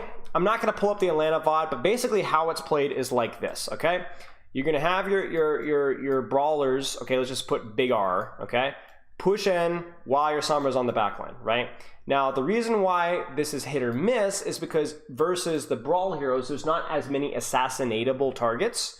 And in addition to that, when you're talking about Mei and Hanzo and Batiste, there's a lot of heroes that can force you out really, really, really fast. So, weird. Now, what it will do is it will allow reasonable control on Flora if Proper plays it well. The thing that's tricky for me is the Mei. Here's what the Mei provides. It can help you win the Ram trade, right? She's not as worried about Tracer. And probably the biggest reason why these teams are running Mei is it is a first point cheese, because once the fight gets to the choke to our right here, Mei is probably really good. Really good. So I like this composition in theory from Shock. Let's check the execution. Now, I promise you that on second point, they will swap. They will swap off this composition on second point. It's only for first point cheese. Now, what Justice needs to do is they need to really, somebody needs to be marking Proper. Probably Alpha Yi, hunting on Proper, and then allowing Terror to take an angle. Alpha Yi won't even need help to deal with Proper. And then opening up floor to control an angle for free, and then going from there. On this hero, we're about to find out. So the second point is going to be the real question what they swap to. Work his way now through the back line. But you're also going to need Heesang to play a lot more dynamically with how he's using walls here. Like, I would not even be mad if you had like Heesang walling up to high ground to try and clear the Kiriko. Something like that. So they're going to actually rotate here. Oh, gosh. This is just agony. Just terrible. Proper is way too early. He gets tripped by Venomine. So first off, they expect him. He gets tripped by Venomine. And then that's going to force Locator out. The worst cooldown in the game just ruined your brawl push. They do get the rotation though. Finn gets killed on the rotation without even using shift or lamp. Wait. No, lamp is forced through nade. He uses shift when he really shouldn't have, so that's bad cooldown usage from Finn. They're able to get onto the Ana. Proper, instead of going for the Widowmaker, who's literally right behind him, goes for the Ramatra, which I believe is a mistake. Even though they kill the Ramatra, I would rather see the kill on the Widowmaker than turning on to the Ramatra afterwards. But not a big deal. Keep going. Yeah, and the Justice Mitch, they don't have like something like a Baptiste, right? Where if Mira gets hacked, you're able to kind of keep him alive for good threat on the hack on Alpha Yi. Goes over to the Hanzo, so a little bit more self-survivability than the Widow. That's just so bad, man. Vin Dame has got to be peeling this off, guys. Like, this is just ridiculous. You have nothing you need to be doing. Finn doesn't even use a cooldown. He doesn't even use his shift. Or does he? Atrocious peel from Vin Dame. He gets headshot by Kiriko? Yeah, you're right. Doesn't matter. Still terrible. Vendame's not even looking at Alpha E. You need, the Lucio has to be marking this. Like, he has to be. And then a mechanical shot. I don't even know where Sombra is. And then the problem with the Sombra, obviously, is like, if it doesn't work immediately, this swap really rains on the parade, because now you can't just shut down the sniper. A little bit more self-survivability than the Widow. Ooh, Alpha U doesn't expect Finn to explode like that. I think it was because And then Vendame just straight up dies. Ugh. I guess the thing with proper playing the Sombra here, are you so... We died without shift or using shift or lamp. Right? That's crazy. You don't have a lot of like solo kill potential from like any... Proper either needs to go make a play in the back. Oh man. Proper's just getting rolled, guys. Perma scouted. Credit goes to Justice though. Oh my gosh, this nade. Oh my gosh. FD God, bro, chill, man, chill. These nades are absurd. Oh my goodness. Instantly forces lamp. It's a really nice E in the choke. Miro's gonna kite. Again, not enough marking on the Lucio. It's a nice angle from Finn. Forcing recall, Finn on the flank, and that's it. Proper is... I wish I could see what Proper is doing, but it's not enough. I will say this. I do... Okay, let me pause for just a split second. This is the mistake that every Brawl team that's not actually a Brawl team makes. It's the fact that they go, we're gonna wall on you and run you down, while you've got Tracer on the flank, Hanzo in the high ground, and Ramatra just pressing the Eski. You cannot kill the Ram in this setup. You could even see them trying to set up for it with Proper trying to hack Mirror. No, you don't do that. You can hack Mirror and send Max after him, but he's saying needs to be on high ground with Finn and Vendame controlling space, making for a split push on Hanzo or something like that.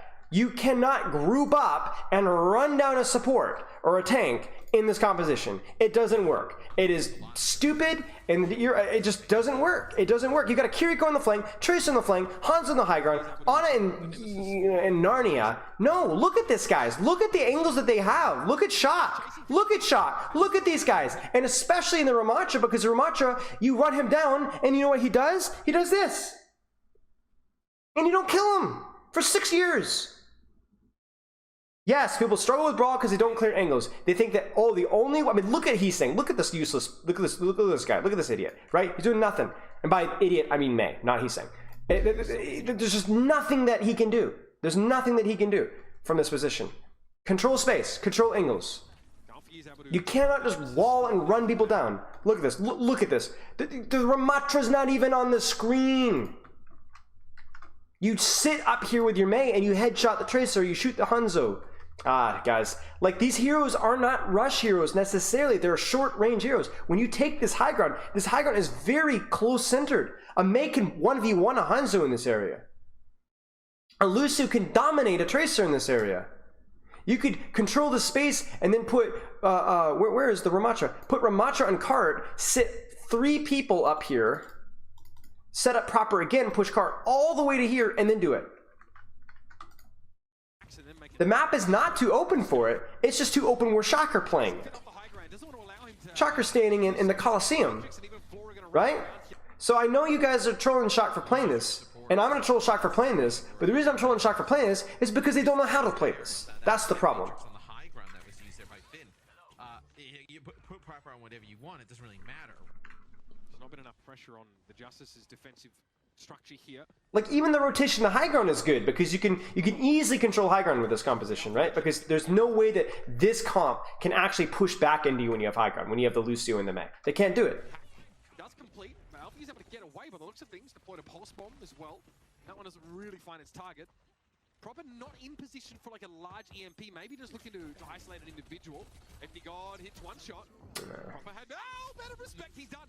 He's in trouble. Oh, he's able just to get away. Looks like there wasn't a buy. And again, I mean, look at this, guys. Like, it's just a big fest on main. You know, you got angle here, angle here, angle here. I'm not sure what Tracer is, but they're just gonna run it down mid. You know, they could even kill Mirror, and it won't matter here. There's the Blizzard. It's not gonna matter. Alfie, I mean, look at this, look at this, look at this. Surely, guys, let's run it down mid. It will work, guys. I know it will work. I know it will work. Let's keep running it down mid. Keep running it down mid. Keep running it down mid.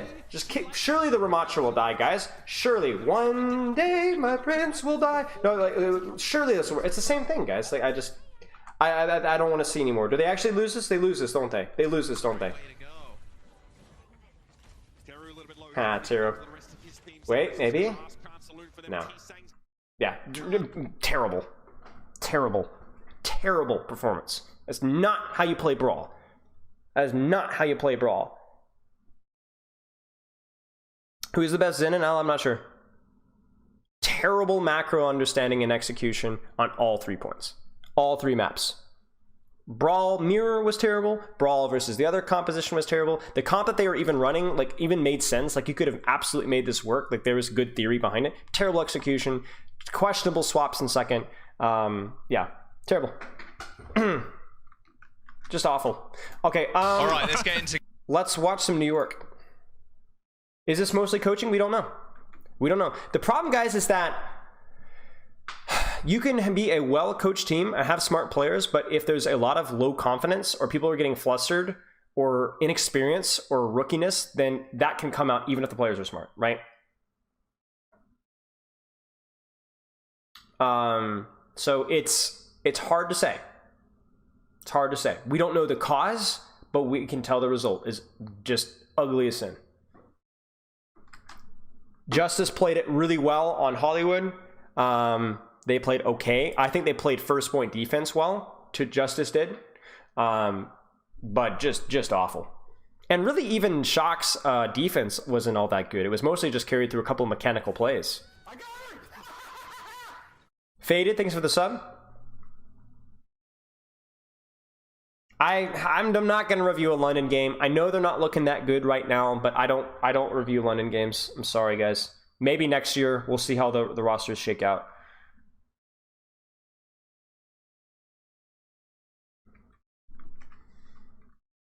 All right, let's keep going. New York Excelsior and the San now, Francisco I don't Shock know. I'm is- probably not going to be able to review this entire game, guys. Are they? So what do you guys want to see? What do you guys think? Are there any priority maps? Maybe we should do the ones that Shock lost. I feel like Nepal will be interesting. I heard Pharmacy, so that might be fun to look at. Let's put it this way. I'm not even going to prioritize the ones that Shock lost necessarily. I think I would like to look at the ones where different stuff happens, right? Maybe some different comps. So we'll definitely do Nepal. Maybe we'll take a look at Lijiang and see if they improved. Let's just cross that road when we get there. Let's do Nepal for sure, and we'll go from there. So far, here's the takeaways. Shocks, we don't know the result, but it is not like Proper is all of a sudden plat, or Finn doesn't know how to play the game, or Max is completely clueless. What is happening is Shock's team play and understanding of the matchups is really poor. Brawl matchup, Brawl versus Dive, or I guess quasi-dive, hybrid, whatever the heck that was on Rialto, did not understand the matchup. Proper does not know how to play Sombra. He Sings does not know how to play Mei. At least not in the match, okay? Obviously, you know, that's kind of a broad statement, but was not playing correctly, okay? Struggled immensely. He Sang on Ashe did not know what he was doing. Max made some mistakes on Monkey. Some poor ult economy choices. Then on their attack, rotations looked messy. Did not know how to break the second choke. Did not know how to take space. Yeah. Okay. Let's keep going. York, very different looks from So, Shock and New York here. Monkey. I like Shock's comp versus Excelsior's. So Excelsior's mega uber brawl. We talk about taking angles as brawl. This comp really can't take too many angles. Symmetra is not a hit scan, so Symmetra is limited. Now you can take a solo angle as like a Symmetra TP, but it's super, super risky. And Mei can take soft angles herself, but super, super risky, right? So what you should see here is Junbin here, Vendame can play here. Kiri Tracer wrapping all the way around behind here, or even from point. And then Hanzo in the back high ground here. Like the little ledge right to my right here, or the other one. Versus the Rhine comp. So Excelsior is probably just going to chase, and Shock need to bleed them out. Already concerning setup. Terrible. He needs to be over here with Kiriko. I don't know why proper is... Wait, no, with proper TP? Yes, proper TP. Okay. So he's late. That's okay. But he needs to move. He needs to move. He can't stay. Go. Move. Move proper. Move proper. Move proper. Move. Move. Move. Move. Rotate. Rotate. Okay, right here. Nice little pincer we got set up here. Finn on the angle. I want to see Heeseng Greed. There's the Kiriko Tracer rotation that we want to see. So far, good setup from Shock. They rotate to point. I mean, the TP is also so nice. Shockwave gets left behind. Shockwave should die. Shockwave does die. Straight onto the point like that, however. There's Junbin a little bit early, but it's okay. Should be okay. I don't know why Suzu wasn't there. That should have been there. Where's my Suzu? Nice util, right? Jumping straight on. Finn goes... Okay, so Finn's trolling. The TP is also so nice util, right? Finn gets shot. Finn gets a Suzu force because he peeks too early. Then when Junbin goes in, Finn is late to heal. And so then they wall off the nade value. Vendame really needs to be walking forward more aggressively here. Junbin dies completely unnecessarily. Poor timing, poor team play from Shock. Great angles, poor team play, poor timing. Proper dies. Proper should not have died. It looks like he gets hit by a Rhinehammer before he could recall. Right there. A mechanical mistake. So Shock have done everything in terms of setup correctly, but have goofed up their mechanics. It goofed up their team play. But it doesn't look like it's gonna matter, maybe.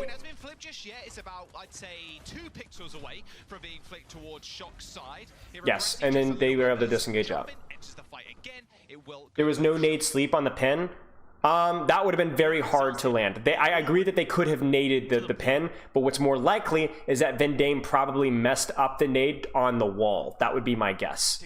I wish I could see, but there's no replay viewer. And I wish I could know why there's no replay viewer, but nobody will tell me. And nobody says why we can't use the replay viewer that we already have for public use. Ah, yes. Blizzard. Ah, yes. Ah, yes. Okay. So, one thing here that I don't like is I don't like Heeseng's positioning. I want to see Heeseng again here. We should not be giving Mei wall value. I don't know where proper is either. I want proper playing closer to his Kiri. Yeah, proper is here. This is poor positioning from both DPS right now. Yeah, see, this is a big mistake. Because this window should be completely shut down by Hanzo shooting here. Now, I say completely lightly because a damage boosted Mei headshot's still going to one-shot your Hanzo, so your Hanzo has to give it respect. But do you see how creative looks like he's falling asleep right now? Look how relaxed this man is, right? He's just being chilling. Because there is no Hanzo crossfire, and there's also no concern of my Kiriko Tracer wrapping around and shooting me in the back, okay? It's a mistake in setup. Proper Heeseng, mispositioned. There is no way that a Symmetra Mei composition should not be getting crossfire from literally every angle in the possible map. Again, we have a pin onto Winston. So that's a bit of a mechanical mistake by Junbin. In addition, proper gets spammed. It looks like probably a damage boosted Symmetra right click, maybe? Yep, that's looked like what happened there. Terrible setup. I mean, why is my Mei wall cutting off both Ana and Hanzo? This is bad. Come on, Shock. Come on, Shock. Taking it. Oh, no. Dragon comes out, but that's not going to matter. You didn't post today? So I'm doing 5-2. 2 YouTube shorts on Wednesday and Tuesday and Wednesday, and then 5 videos uploaded normally. I realize it probably makes more sense to have my YouTube shorts not on the weekend. So that we're making that adjustment today. Not even damage boosted, he just got rolled? Yeah. So really poor setup from Shock. Better setup from Shock. The only one from Shock that's even been remotely well positioned is the support line. Both DPS have messed up frequently. Proper is rotating this way. Goodness knows why. He has Akiriko literally on the flank. He has his own pocket support, and he's choosing to go frontline with his tank. I don't understand at all. I don't understand at all. Why is my Reinhardt getting swings on Hanzo? Oh, it's TP. If only there was a way to trade TPs, and there was a way to punish them for taking a TP. I don't know, guys. I don't know. This is just tragic. Tragic. They should still win this fight, though. Nano Primal, there is no answer for it here. That BAP needs to die. The BAP should die. The BAP doesn't die. The BAP doesn't die. Oh dear. Oh dear. The BAP doesn't die. The BAP doesn't die. And all the meanwhile, Scott, there is a contestation on the point. Psycho managed to make it back. Same with Shockwave. They put I can't believe we have a Kiriko on a flank and Proper is playing with his monkey. That is just unbelievable to me. Great play by Heesang. Junbin makes the noob a mistake. Well, actually he gets out, but it costs Suzu. So this is something that a lot of monkeys don't have the reps on. As soon as you use jump, good maze will blizzard you, so that's going to force Suzu. They do get out of it though, so with Suzu, it's fine. Proper on the angle, love to see it. Hanzo in the this is a much better setup from Shock. Much better setup from Shock. Ana, Tracer, Hanzo, Winston, much better. It's a shame they don't have any ultimates, but it's a much better setup.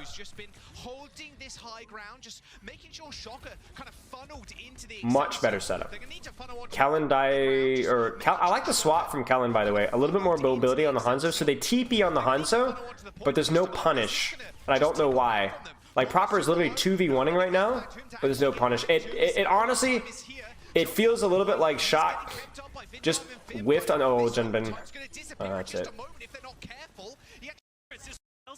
So, poor ult use, poor execution, poor map control. Finn takes a hard flank. Finn and Vindem, I think, were positioned pretty well for this map, but they just didn't do anything with it. Heesang and Proper were mispositioned most of the map, and a couple of micro errors from Junbin along with other heroes. Yeah. Not utilizing their ultimates into this failure round. Okay, pharmacy time. It is all right. Proper farm. Weird. I mean, here's the thing with this comp. This is like old school anti-brawl on point comp. Like, the comp from Shock in of itself, again, is weird, but it's not out of the question, right? If you know they're going to TP to point, Pharmacy and Ball are a must.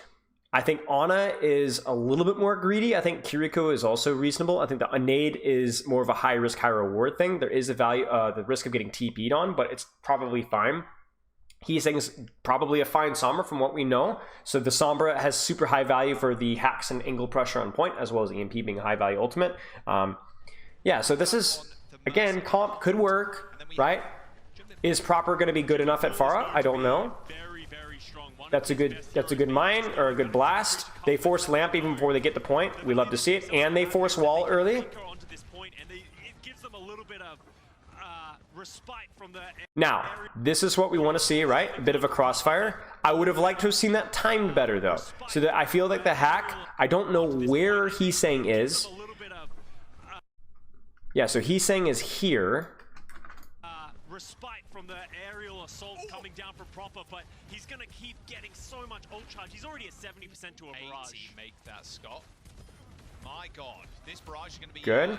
Online before the cap comes through. It feels like, and Psycho's already dead. All right, so we need this coordinated 3-2-1 push with Junbin in. 3, 2, 1, nade. Nade, where's my nade? They take the TP, doesn't matter. What's going on here? Hello?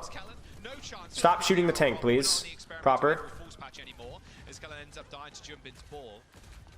Good movement from Vindem. It's going to keep him alive. Like, oh gosh, this is just so... Overwatch right now. However, capping the point is also quite difficult. There's the barrage as creative. This has been way too slow to clean up there. Real lack of focus there from Shock. That's again another team play red flag. Like that fight was won 20 seconds ago. Easily. It's hard to actually clean up the opposition, but And it costs them Valk and Barrage, which is a little bit dookie. Kiriko is cute, makes for an easier rotation. I mean, that is the one weakness of New York's comp, is the rotations are really miserable. I like the spawn pressure, build up another Barrage. They are literally like vertical. Symmetra ult is really big. You should be able to force beat off of this as well. I want to know where Junbin is. There's the EMP. The follow-up is very late and they don't get the pressure. He's very much trying right now. I would have actually preferred the mines first, I think, on the rotation as first, and then follow up, force the beat, and then you can EMP later. I don't like the ult chaining from Shock there. They basically let beat cancel 2 ultimates instead of 1, and they actually cancels 3 ultimates because they also nano. And where does the nano go? Nano goes on Pharah. Finn dies to just Lep. Freaking Lep? Is Lep just roll out? Lep just rolls out. I think they missed the nade. Yeah, so they use the nade off of the EMP, but the nade comes late off of the beat. So then Finn is vulnerable. Lep goes, let's go, I'm in. Lep basically read at Lucio's Finn, and the support isn't there. They should be able to get the res though, surely. Surely. There's the res. They lose cap though.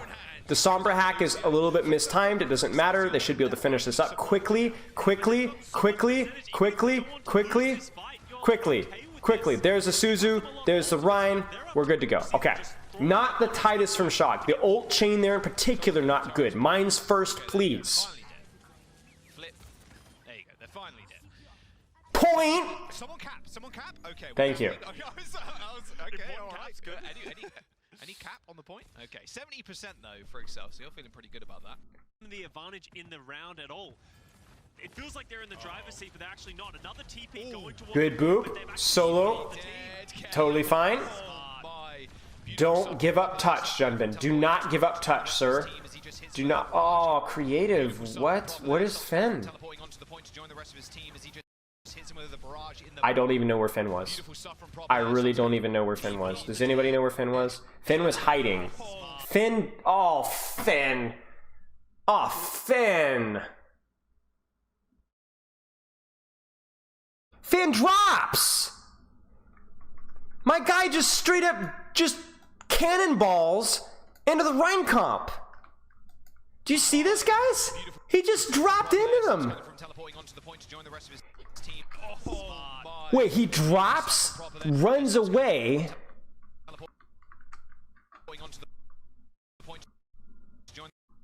Yeah, he just drops. He straight up cannonballs in there.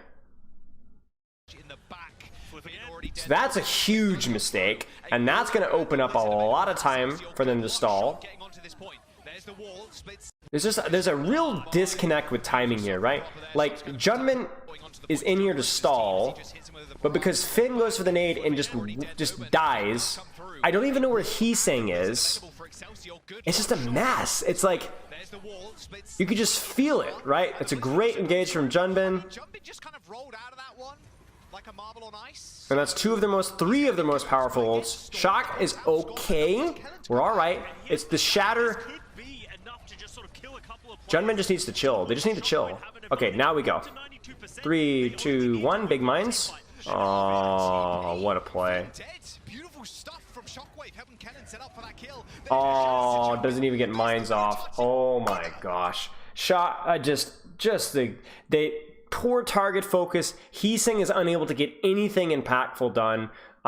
Finn honestly trolls the lobby at least twice. That last kill can cut him a little bit more slack, but at least twice. The ult chaining was not good from Shock. A lot of team play issues from Shock.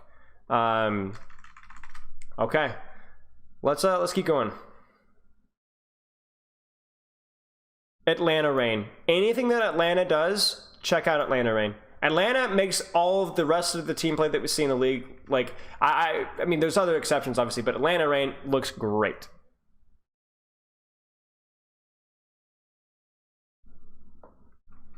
So, no Ramatra, no Diva, it is Winton only. Should we look at Kings Row, guys? Let's do this. Let's aim for 2 more maps. Kings Row, Havana, New Queen Street, Lijiang. Let's set up a poll right now. I want you guys to pick 2 out of the 4 remaining maps. Poll. Which 2 maps? Vote for your favorite. Queen Street, Kings Row. 1 minute. I know it's not technically the best because you can't vote for 2, so there might be some controversial with this one, but yeah. Votes live in chat. Vote it up. I'm not sure, Slugger. I mean, mechanically, pound for pound, they're one of the best in Overwatch League history. And their team play is really next level. So, not New Queen Street. Okay. And not Lijiang Tower.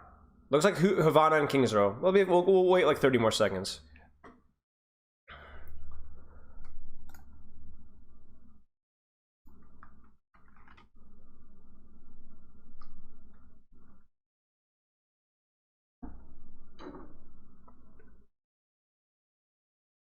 Okay, looks like we'll give it like 5 more seconds. Havana and Kings Row. All right, let's do this. Havana. Well, let's just do Kings Row because it's the next one, right? And then we'll do Havana after. The ring guy, Slodge. obviously, feels like they are very lost. And See, the problem, guys, is they selected Lifeweaver and Spawn. You can't do that. It puts you for a -8% outgoing damage debuff for the rest of the round. Kinder Vader, thanks for the sub, mate. Max on the Okay. Winston. I'm not going to even talk about New York's comp. We should be familiar with what that comp wants to do. Diva is Now, I have had some questions about the Echo swap. Here's what I'm going to do. I'm going to go tinkle time because I've drunk a lot of water and I have not taken a break coaching in 6 hours. So I'm going to actually take this time for a 30-second ad break, and I want you guys to tell me why are they running Echo. Here's a hint. They'll only run it for the first couple of fights. Be right back.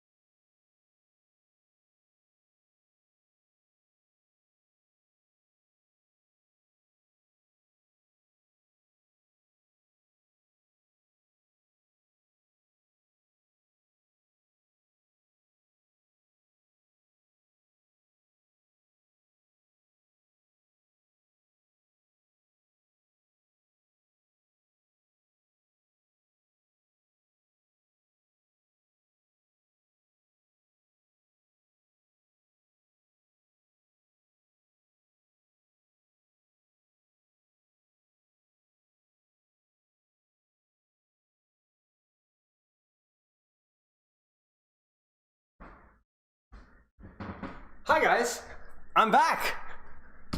Okay, let's take a time because she can fly to the high ground where the supports are. Yeah, that's pretty much it. That's pretty much it. You just it's a first point high ground contesting, and it's a hero that if you can stage it immediately onto the high ground, does a lot of damage. And first point, Kings Row, has a lot of high ground. Now, as the map evolves and as ults start to go, Echo does fall out a little bit, but it's really, really good at immediately cheating. I mean, you saw Atlanta do this as well. Lip rolls out, Echo immediately swaps after winning first fight because my man just goes in there and kamikazes in the backline. So it's really, really good. Now, what I imagine is probably we'll see Echo, and then we'll probably swap to Tracer. The Genji might stay until third point, where we might see something like a Hanzo. But yeah, okay. Yeah, let's check. I think Shock's comp is fine. Kiriko with Winston is a little bit less attractive than it used to be, because the Kiriko doesn't heal as much as she used to, but it's fine. Yeah, I was going to say, maybe for the It's also quite good versus New York's comp, in my opinion. switch off, go Ram or something. Yeah, absolutely. For next, that makes a lot of sense here. We'll have to wait and see. We need to actually Nice little bit of space clearing here. I mean, this is good. As long as Shock are able to stabilize and set up here for a nice little TP, like little zoom, this is good. We've been able to establish our Genji on the flank. or patiently while Echo creates a crossfire. This is good. Proper on the flank on the Genji. What's he got for us? Nice little sleep onto Max. Great. What has happened? On the Genji. What's he got for us? Nice. I don't even know where Finn is. Proper on the flank on the Genji. What's he got? Because I'd honestly like Finn to TP with the Winston here, and then Suzu, and then they bust this up. You know what I'm saying? Pushing it really hard right now. They might still win this, but that was not... That's a bit of a goof up from Finn. Nice setup from Shock, though, for the most part. Excelsior have been dislodged. Only lost a minute. Not bad at all. Why did they sub in Max if they're planning on playing Winston? I don't imagine they stay on Winston for second point. I imagine it's like the Echo and Genji, a first point cheese. You see, the ult charge swap has opened up a lot of opportunity for doing these kind of cheeses for first fight. It's dangerous too, because if you lose first fight, then you have to make the decision about do you swap immediately or not. But it makes sense. Now, what I don't like is I don't like what Max is doing, and this is how you can tell Max is not a Winston player. You need to get out here. You need to jump out, set up, look for an angle on backline, right? If they're going to recontest, you can't just face tank them on point. I also don't know why Vendame is just sitting around here like playing patty cake. This has been like a classic. Vendame needs to be helping proper on the flank. Vendame needs to be setting up for something, right? But Vendame is sitting here. So this is bad. Nice, he's saying. Nice. Vendame, bro. Vendame is... Where is Vendame? What is he doing? He's just standing there like, I don't get it. I don't know. Nice little dive. This is honestly just being deadlifted by the DPS of Shock right now. Honestly, proper sets up a flank. Heesing sets up on them as well. Max is just doing jack all. Finn should really be TPing in and just let Max do his thing. Max got slept on the initial dive. There it is. But yeah, hard deadlift by proper and Heesing. Neither Shock supports did not play it well. Max did not play it well. The theory was good. The execution in terms of the setup was at the start was bad, but Max looked terrible on Winston. Should not have been trading. Should not have gotten slept. Finn should have been TPing and dive. Instead, he dies. Vendame dies the air. Okay. Yes, Chris. Yes, exactly. It's Proper's playground at that point. Now, they might actually stay here because of the ult situation. We might see a swap to Tracer after Heesing uses his ult, though. Notice, by the way, that New York makes a swap to Ashe. A little bit more anti-dive. And then Max probably uses ult and swaps as well. So I imagine these two are use ult and swap, would be my guess. It's very tough. It's like Ramatra is built. He's just built differently. But they probably just farm Kiri ult and then push out with Primal Blade. Annihilation fills up the entirety of the streets. The problem though is that usually Dive has like a monstrous ult thing, but these ults aren't. Oh, excuse me. These ults aren't too bad, right? So let's see. Here comes the Kiri ult. 3, 2, 1. She's got it in 5% as well. Proper on the side. Weird. They took an angle though. That's good. Honestly, guys, this is like not bad from the Shock. Like I don't know where this has been all my life, but this is like actually good. Like look at the Winston, right? Winston jumps behind.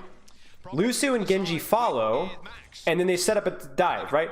Then Kiri walks through the choke off of that distraction, and then TP's on the back line, right? This is like actually pretty good, right? Now, the punish isn't there, but this is not bad, right? It was a 3 ult for 2 ult. 3 ult. This is good, guys. This is good. Where has this been? Really nice dive setup there from the supports and from everybody there. Imagine if they had done that on freaking Rialto. That's textbook. It's well done. It's well done. Really nicely done. Like significantly better than anything that we've seen up to this point. Getting rolled right now on this defense. Well, the reason why she's safe just TPing there when Kellen has ult is look at where she TPs. Ram, the problem with Ramatra here is he gets bypassed. He just gets skipped over. He's trying to mark, and then look at him here, right? And Kiri is TPs over here. Do you see that? Look at that. Look at the distance here. And if Finn really wants to, he's gonna throw his Suzu and keep walking or even wall climb up, and then they're going to beat on top of that. You see the distance here? It's like the Ramatra has to push up the poke and then you just TP right past them, and he's like, wait, right? Rush just too oppressive, and Fitz getting split from the rest of his team, and now let's have the Kitsune rush at their own. So Shock should probably win this one. We'll probably see Ramatra copy into a Blade, and then just everybody. I don't even know if you need to go backline here. The Bob is the problem. And if Max gonna play resource light enough, because Max's inexperience and Monkey showed a little bit here, and he is going to be the person that's likely gonna die if anybody else. Like even like right here, right? Like Max really needs to be just not he just can't do this, right? Like a bubble for what? Ram Shield is not a good trade. If once they turn the corner and start poking, really Max should just be jumping out, even back to this high ground here. And then he would probably jump to this high ground here and then look for a drop trade on backline while we copy Ramatra and Blade frontline. That would probably be a reasonable trade. Or even just bait their ultimates like that, right? There's the Ram copy. Oh, it's way too deep. And the other problem here as well is the reason why Heesang gets blown up this fast is because there is no Winston bubble on my screen right now. On Shockwave, on Creative, on Fitz. Right? Where's my Winston bubble? Now you can also say that he probably should have blocked there instead of panicking as much as he did, right? But that's a huge, like that's just showing Max doesn't know how to play the hero. And that's it right there. Not the end of the world for Shock, right? 2 ults for 0. And theoretically, oh, we're gonna try and turn this. Oh, no. Maybe? Ooh, that's very high risk. And the other problem is as well.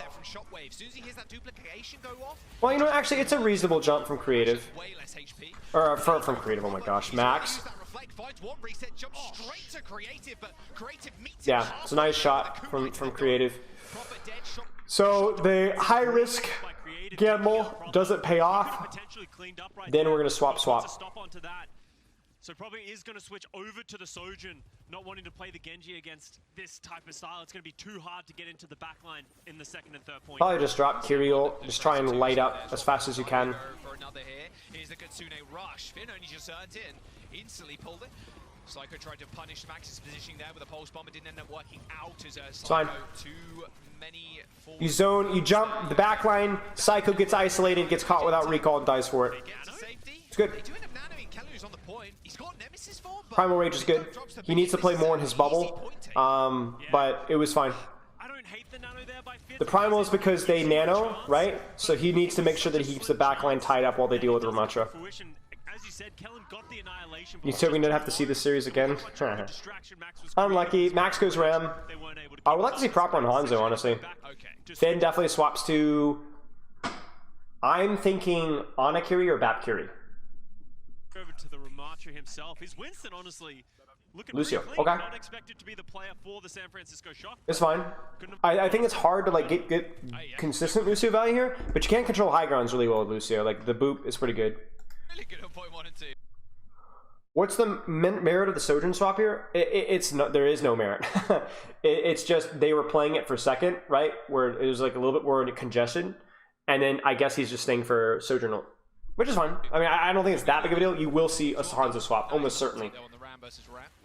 Good job clearing the Kiriko Tracer duo out. Nice job. Would have liked to have seen that more often in other maps. 3, 2, 1, let's look for a pulse. I want to see him wrap left. Yes, guys, yes. Man, oh man. And like, look at this pincer, guys, right? I don't know. This is why I'm talking about, like, you just never know, you know? Shock has looked so hot and cold this map. At least compared to some of the other stuff, right? He doesn't even notice Psycho there. So then they can easily kite because they have high ground, right? Max needs to actually be kiting, though. Max is not kiting. Max is trolling. Max is trolling. What is Max doing? What is Max doing? What is Max doing? Max should have died there. Like, that's crazy to me. They're lucky he didn't get naded there, right? I don't know why Max isn't tucking. You know what I'm saying? He's just standing there. But okay. There's the Annihilation. It's a good shield from Max. I might cancel the Annihilation. He almost does, doesn't quite. way back. The high ground, which is pretty nice. But Shock that last point, but wasn't able to use it. I mean, he's doing a little. There's the Kitsune rush. Keller, just look out. Swinging.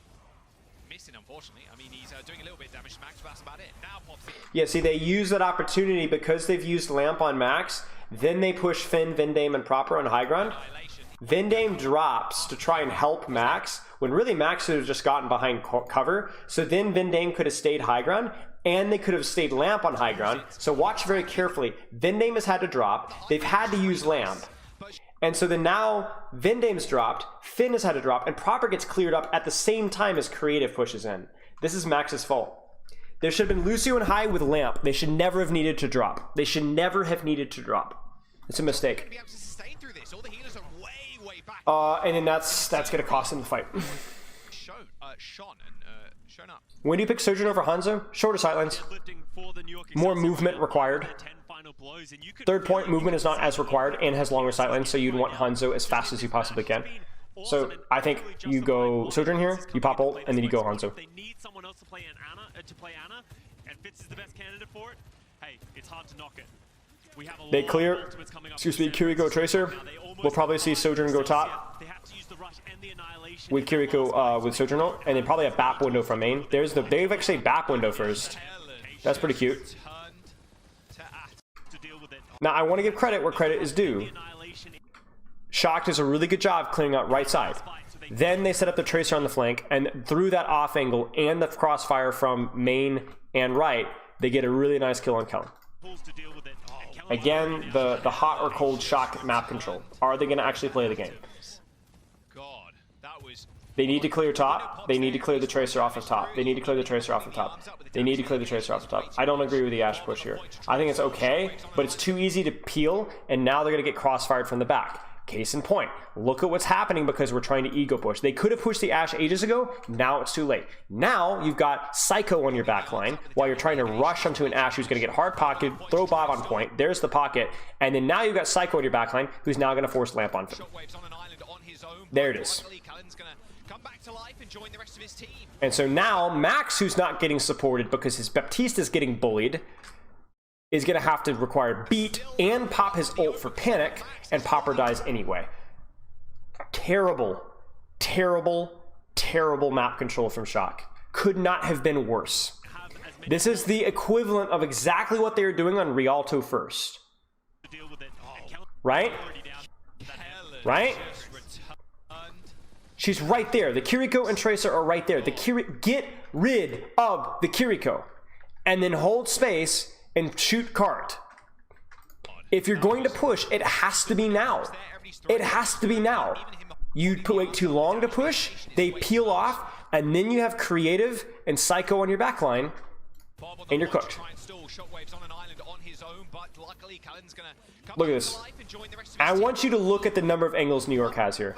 Let's count. 1, 2, 3, 4. 1, 2, 3, 4 angles. Shock is literally, once again, in the middle of nowhere. But the nano boost is too good. Shockwave now just clicking heads. 3 ults. Proactive play there from the Shock, trying to play up to the spawn. It's the push, guys. It's the push. Remember I was making fun of the Toronto versus Glad scrim from months ago, right? Where it was like the push, kill the Ashe. But if you don't kill the Ashe very quickly, and you didn't, then you have lost. Look at Shock's positioning, right?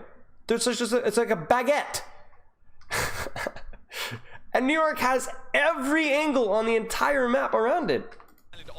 They chased, they didn't get the kill, they blew everything. Like, you can cheat on angle control, but you gotta go fast. You gotta go real fast. And they didn't. And the worst part about, not the worst part, another bad thing too is now that Proper is still stuck on Sojourn. Still. A shocking baguette, yes. The Genji swap is fine. I think Genji definitely feels better on third point. We need to clear the Kiri. We need to clear the Kiri. Clear the Kiri. Clear the Kiri. Clear the Kiri. Thank you. Next step. Set your Sojourn on high. almost getting taken out. I like the Genji position in here. Don't let that Tracer take that flank. I mean, entering a fight right now. And I think Shock is actually good to go now. I like the setup that we got here. Ram cart, Bap high. Genji can wrap from here and flank around behind, or he can just sit here. Sojourn from top.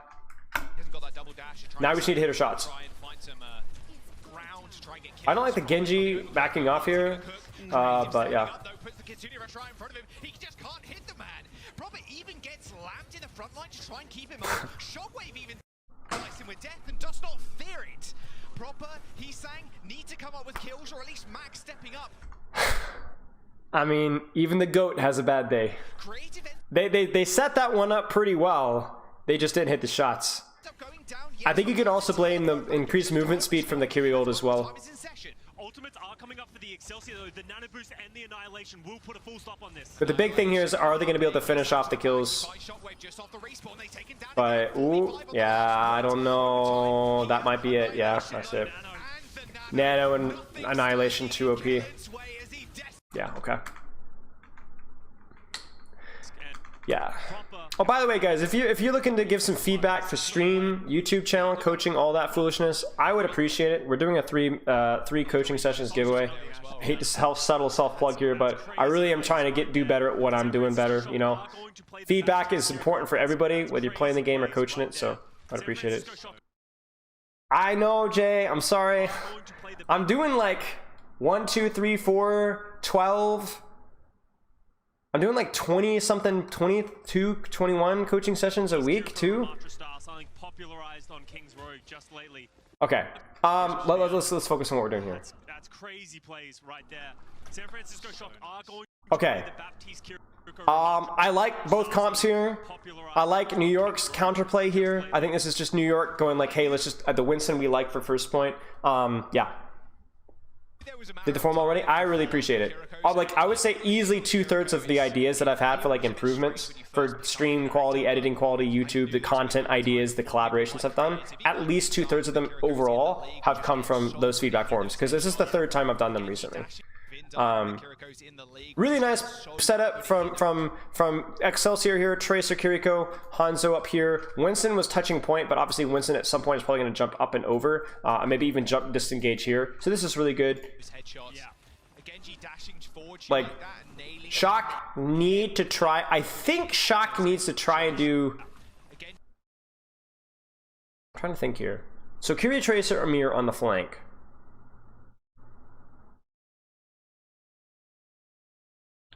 Then I'm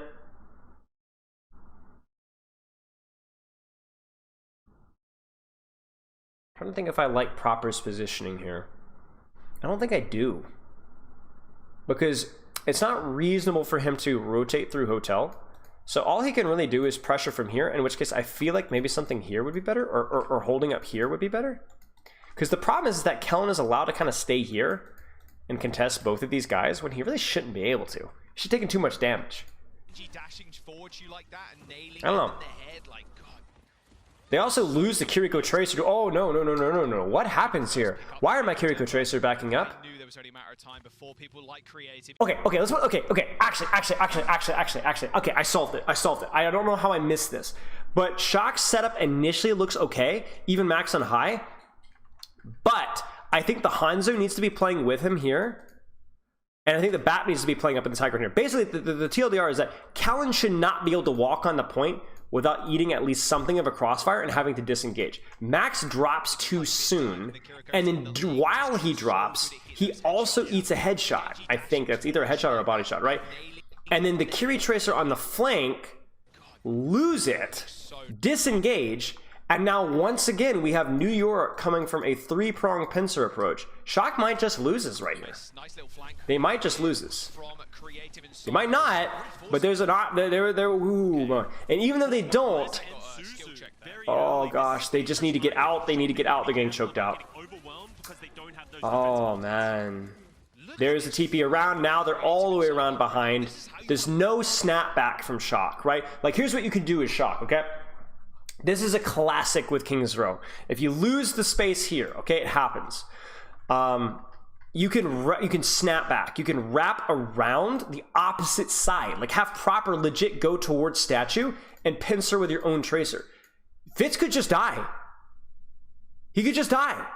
You could have he's saying push in, and Vin Dame TP to him, and Fitz is dead.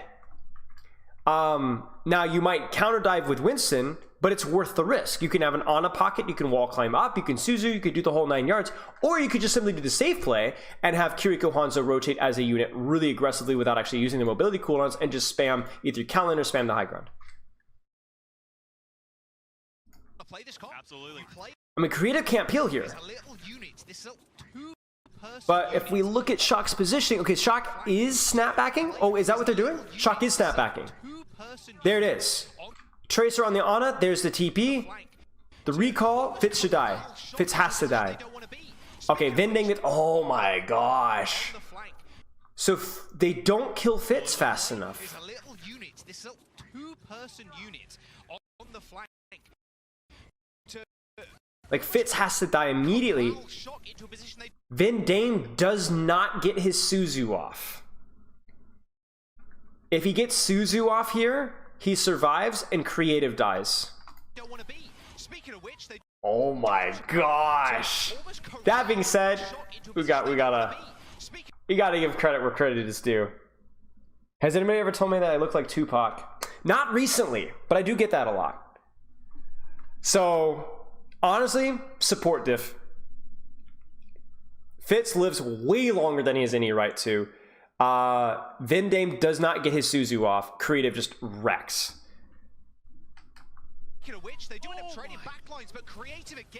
I will give credit to Shock there. They did respond correctly. The initial start was good. They did respond correctly. They just got out mechanicked. They just lost.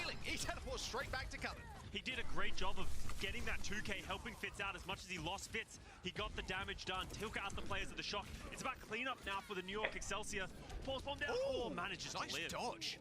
11 HP, still peaks. Kellen going very aggressive there, trying to split off the rest of the team, but goes down. That 3x. should give an opportunity for the Shock to touch. 3x. So Shock should be able to touch. New York kind of fumbled the bag. Oh my shockwave. Okay, no touches now. For a second there. Shockwave and Psycho have been great for the New York Excelsior today as well. Yes. Being able to play multiple different heroes. I will give credit to New York there. I like the way they approached that point. There has been times where Shock has looked terrible, and then there's been times where the teams that they were playing versus have looked good, right? Like, I think, like, you give Lijiang Tower to just Shock sucking, but you had to give Hollywood to Shock sucking, but also Justice looked like a really good team there. They really knew what they were doing. Same thing here. And I think also even Nepal, right? Like, I don't, like, New York are running a super sus comp there, right? Like, super gambling, super risky, right? Especially in Overwatch 2. But they ran it pretty well, right? They did what they wanted to do. I haven't really analyzed a lot of what their counterparts are doing, but it's hard to not see it when it's on your screen. And from what I've seen, I think it's been either 50-50 Shock suck, their team does well, or honestly even 60-40, the other team is doing well, right? Which outmatch of which year should the best Master team play mechanics? I've been playing Overwatch since Overwatch 1 reference for optimal programming. Like I said, I don't have a match off the top of my mind, but you can just go through Atlanta Reigns play. You can just go through Atlanta Reigns matches. It's going to be the best team this year that you're going to look for. In terms of team play, I would also look at Shanghai Dragons from the end of 2020 season. Or is it 2021? 2021, I think. Why am I blanking in this, chat? Yes. Some of the best team play that you'll see. Their manipulation of space control, even though it was Overwatch 1, all the stuff that I'm talking about, team play, angles, old economy, Shanghai they were just the best. Those are two teams. In terms of last year, I would look at Dallas Grand Finals performance and Reaper Sojourn.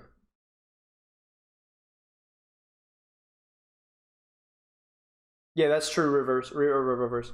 Yeah. Dallas Jotes as well. That's true. Yep. Taking this flank. It might actually be a 2v2 on the right hand side. Oh no, come on. Have the little 2v2. Little Tracer. Ooh, what a suck. Oh, no, look at this. Shabang! Huge suck from Max. But Nano Primal. It's Nano Primal, guys.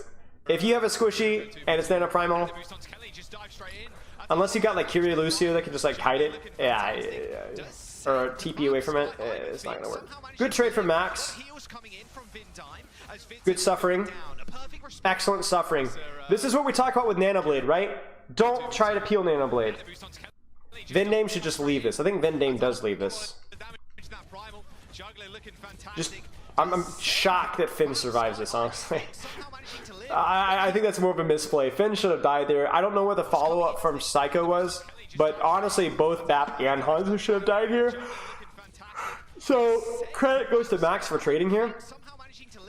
But it's kind of a misplay from Shock that, or from New York that they're not able to get more follow-up there, but yeah. Toronto Jotes. Toronto started off really tight with Junker Queen Goats. They fell off really hard, but Toronto had probably the best grasp of passive advantage and angle control out of any team in Junker Queen Goats early on. They were a demon to fight in neutrals. They were definitely, and that's why they were able to get away with you playing heroes like Ashe a lot. It's just because they were controlled space so well that it was really hard to quote-unquote play fast versus the Ashe.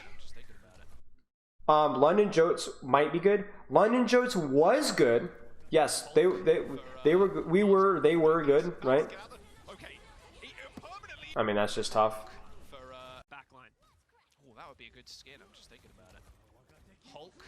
So it's a great dragon. Max gets caught with his pants down.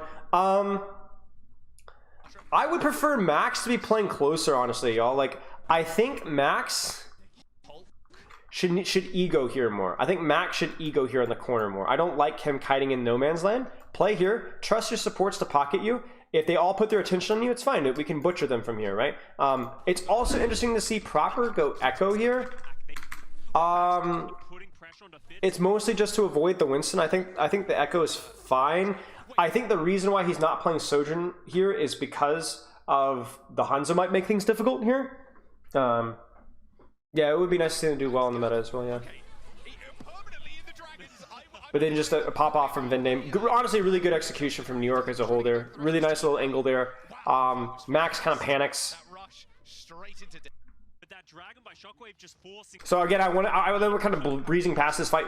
Max needs to be here. Heesang is fine where he is. Vendame is fine where he is.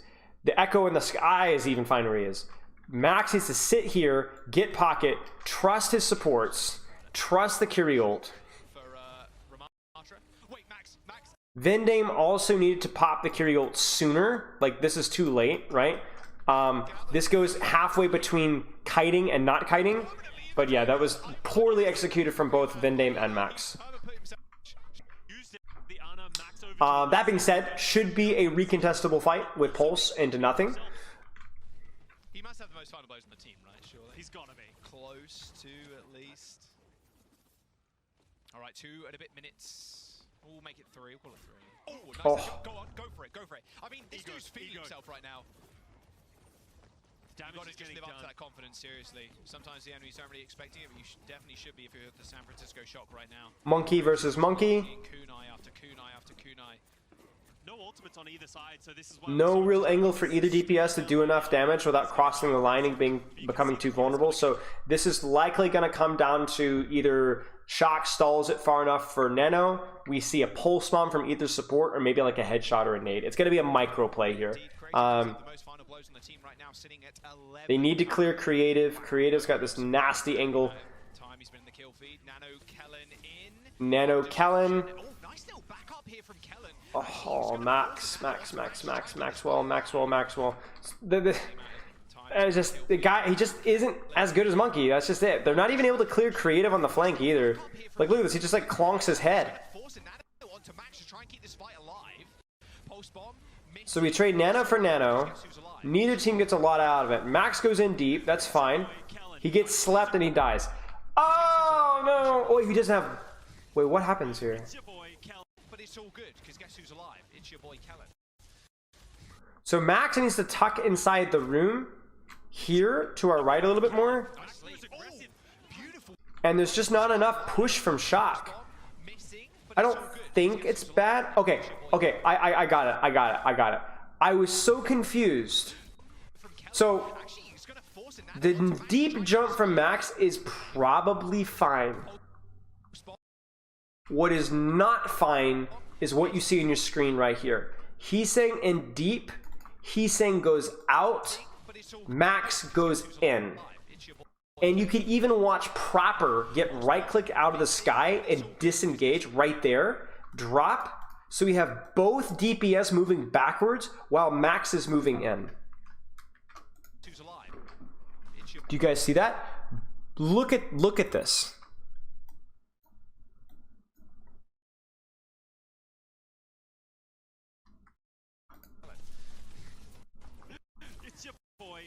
You see me?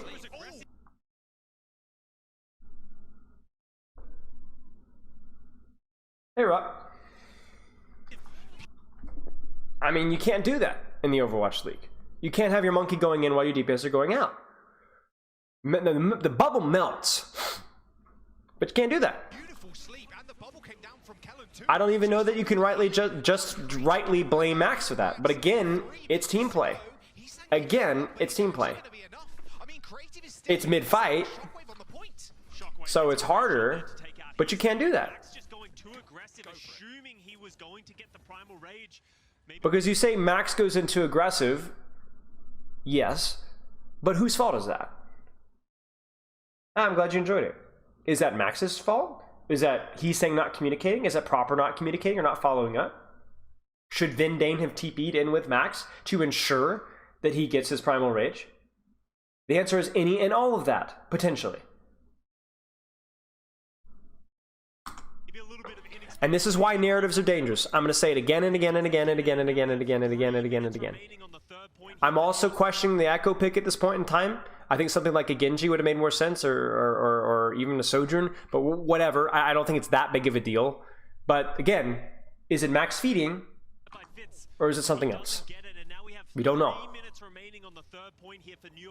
Shock look bad team play wise. I don't know what is the point. Not even who, but what. So we'll probably see a Hanzo swap as soon. We need to get a copy here because the Echo is going to feel pretty rough with the Ashe Tracer in this open space. So we'll probably see a Tracer copy. I doubt we'll see a Winston copy.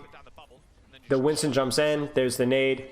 It looks like he wants to copy Tracer, but he's not getting good sightlines on it. Max gets slept, then the Primal Rage. That's Kiri ultimate. They go in deep. They go in deep. They go in deep. Max doesn't get the kill. They peel it out. Honestly, not the end of the world. But Heesang gets caught in the kite. Because Max trades Primal for Kyriel, which isn't bad. But then Heesang just messes up. I don't know what happens. I don't think he kites out far enough. It looked like he was behind cart. He looked safe enough. And we've not been able to actually set up an Echo engage. Pulse bomb zones. There's the copy. They're going to copy Ana and Kiri ult out. It's honestly pretty cool. I think I'm totally fine with that.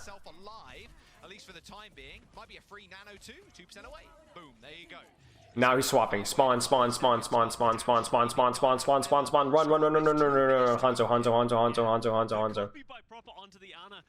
Right? Ashe. Okay, sure. I think the Hanzo is probably pretty reasonable. I think you like the Ashe versus the Nano Monkey more often. Ashe is better versus the dive comps, but I think the third point has so much space that you could probably get away with the Hanzo. But it's fine. It's fine. I need help with a fight. Who's better, Justice or Glads? Probably Glads. Probably Glads. I think Glads have proved themselves more. Narrative for Spilo for assistant coach at Shock. I mean, who's to say that anything that I'm going to say is going to fix the actual issues? Maybe like the only thing that I can provide is my opinion about the execution that's wrong.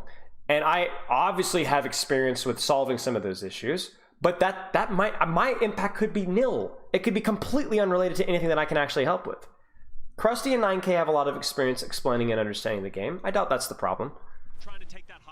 Could have been roster construction. It could be some sort of like intangibles, right? It's not something that I'm going to help with. I could sit here and yell about it. It's fine, and I want you guys to understand what I'm yelling about. But I mean, it's not, you know. So Shock just need to kind of play slow to their nano.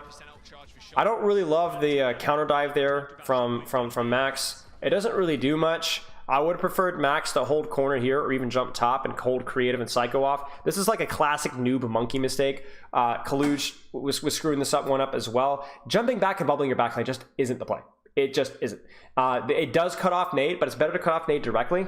The only time you bubble your backline is if the Ana is completely uncontestable, the Ashe is uncontestable, but I don't necessarily think that's the case. I mean, maybe it is, because the Ana, I don't know. I think maybe a bubble just holding space here would have mattered more than worrying about nade, but yeah. 80% ult charge for Shockwave though on the Ashe on the other side, so he's going to have Bob way quicker than Proper is. But Max has to be really careful. 3, 2, 1. There's the timing. Brilliant. And Proper messes it up because Proper uses Coach Gun to take top, thinking that they're out, but that's a mistake. Okay, can I just be honest, guys? This is what Shock is missing. This kind of foolishness, right?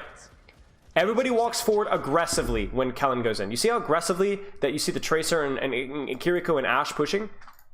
Then they go, hey, I want to jump Ashe. I want to jump Ashe. Shockwave's calling Ashe. Ashe, get ready, get ready, get ready. Do you see this? Do you see him? My man is going rap god right now. Push, push, push. She just used Coach Gun. Let's go, let's go, let's go. Right, even though you don't have bubble. Bang. Because she can't Coach Gun. There, she's dead. That's it right there. That is tight as my butt cheeks. Brilliantly done. Like, brilliantly done.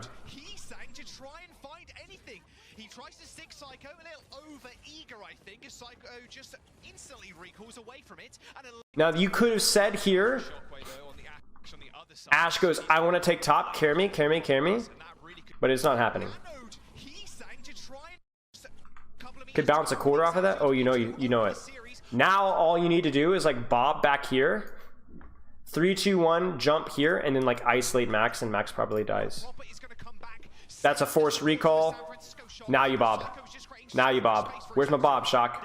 Oh, Shockwave died. That's right. I'm an idiot.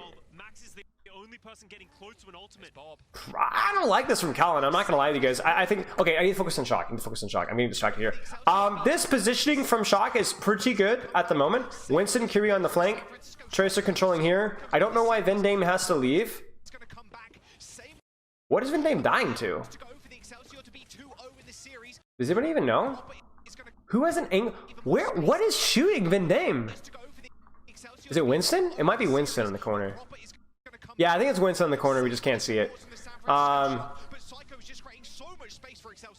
yeah, it's not great from New York because they really took a fight before Shockwave was there, just because they got a little happy for it. But maybe it's still okay. Yeah. What? I think it's a direct hit. I think a direct hit from Bob on Heesang. That's the only way that they lost this. Bam! Yeah.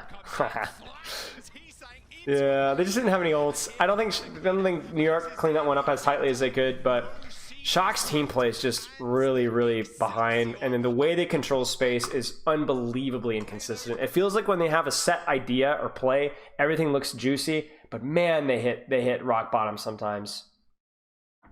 Man, they hit rock bottom sometimes. Ugly, ugly. It's just so frustrating to me because you guys saw it, right? There were some fights that looked really good. That looked fine, no problems. But then some fights just no. Terrible timing, not coordinated, not controlling space. Micro plays were missing, right? Think about it this way. Think about if Max did the jump that he fed on second point contest, but was actually coordinating that with proper Heesang. Just like Shockwave did there with Kellen. I mean, these guys don't even speak the same language. Come on. Alright, Havana time. Havana time, Havana. Now, what do we got with Havana? I want to know. I'm going to give myself leaks here. I want to give myself leaks. I'm cheating. Oh, Shock win it. Short map. Alright, let's take a look. I wanted to know how long of a match. So this is going to be real short. Man, Al just needs to allow replay viewer access. Man, I ain't going to say nothing. I'll get in trouble. What is that? What is that gif? I couldn't say anything. I'll get in trouble. What is it? Hey, what's that? What's that thing? Actually, that's not even true because I'm going to say something. I don't care. Ain't even meant. What is it? Oh, there you go. It's the first for everything. Okay, Shock. I mean, this comp is fine. Brawlmere playing to the strengths with Ram Sojourn. Around. Surely Shock's Brawl execution is going to be better now. I mean, they win the map, right? Any Hanzo stood out to you recently? Jimmy's spy checking on seems really good. I mean, Jimmy, I've heard that Jimmy's done a pretty good job. I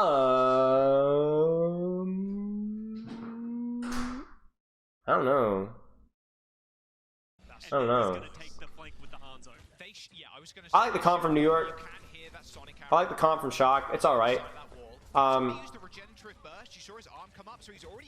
The words. Okay. The Sojourn is just something that provides a little bit more value in the neutral if the Hanzo doesn't have a good angle. And I really like rail when you have it.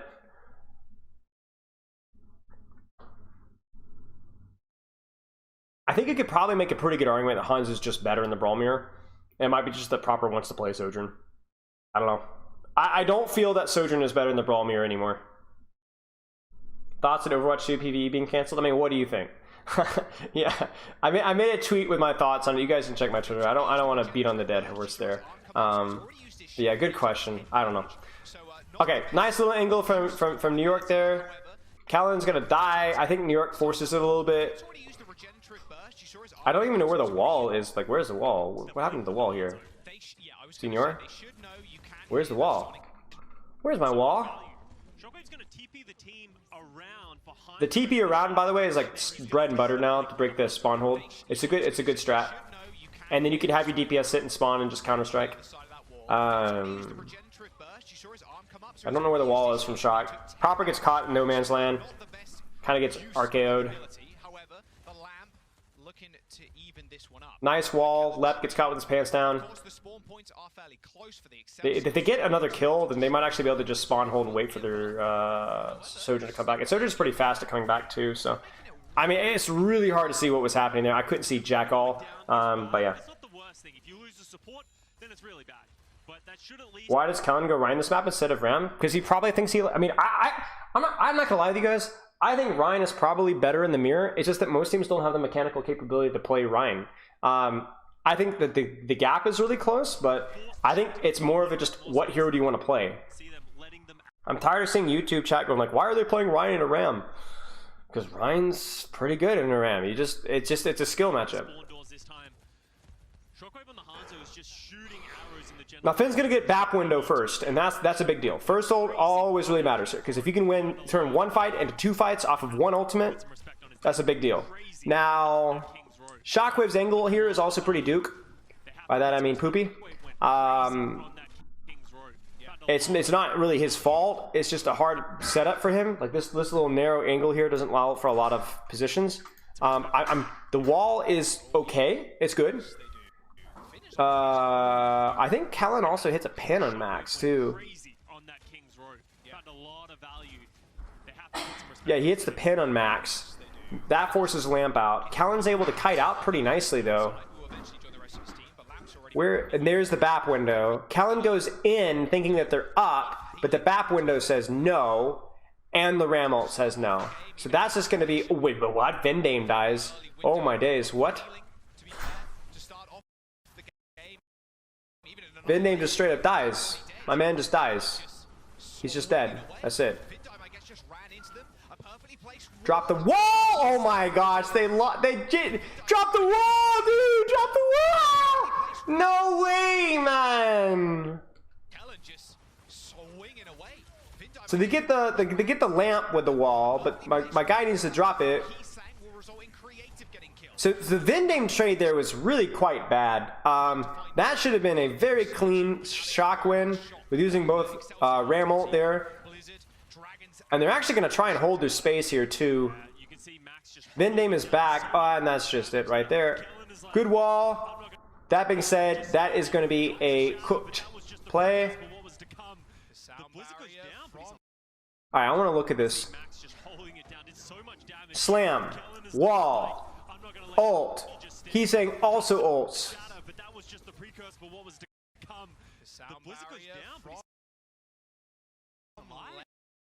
Though comes out super. But what was to come? The Blizzard goes down. Stand there, it's just holding it down. It's so. What do you think of the sim inside the Hanzo, like how Rain the Brawl and Control Center? It only works on really narrow maps.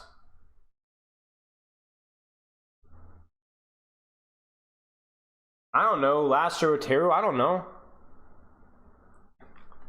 So, there's so much that goes on here. The lamp and the wall. Blizzard as a result.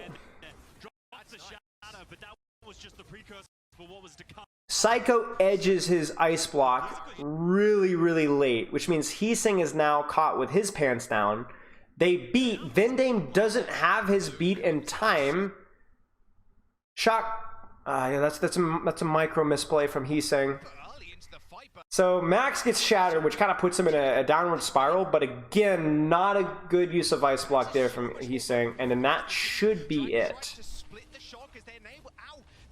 Dragon kind of whiffs. Shock maybe can kite this out now. Yeah, they've been incredibly resilient. Haven't really lost too many. Like, you need to greed your ice block as late as you can, because that's your invulnerability cooldown, right? So you need to be really cautious. I like this from Shock. This is what the Sojourn can do well. Proper has a shot. 3, 2, 1. Throw E on backline. Max pushes in, then beat. At the same time, Proper aggressively pushes on the Hanzo. Shockwave is cooked here. Shockwave is done. My man is well done. I mean, it shouldn't even matter, right? Like, yeah, that was good. That was really nice. That was clean team play there from Shock. Let's just embrace it because we see it so rarely with current Shock. Watch this. 3, 2, 1. Ram push. They think Ram's fragile, so they go, oh, let's push. But no, he's not fragile. There's the beat.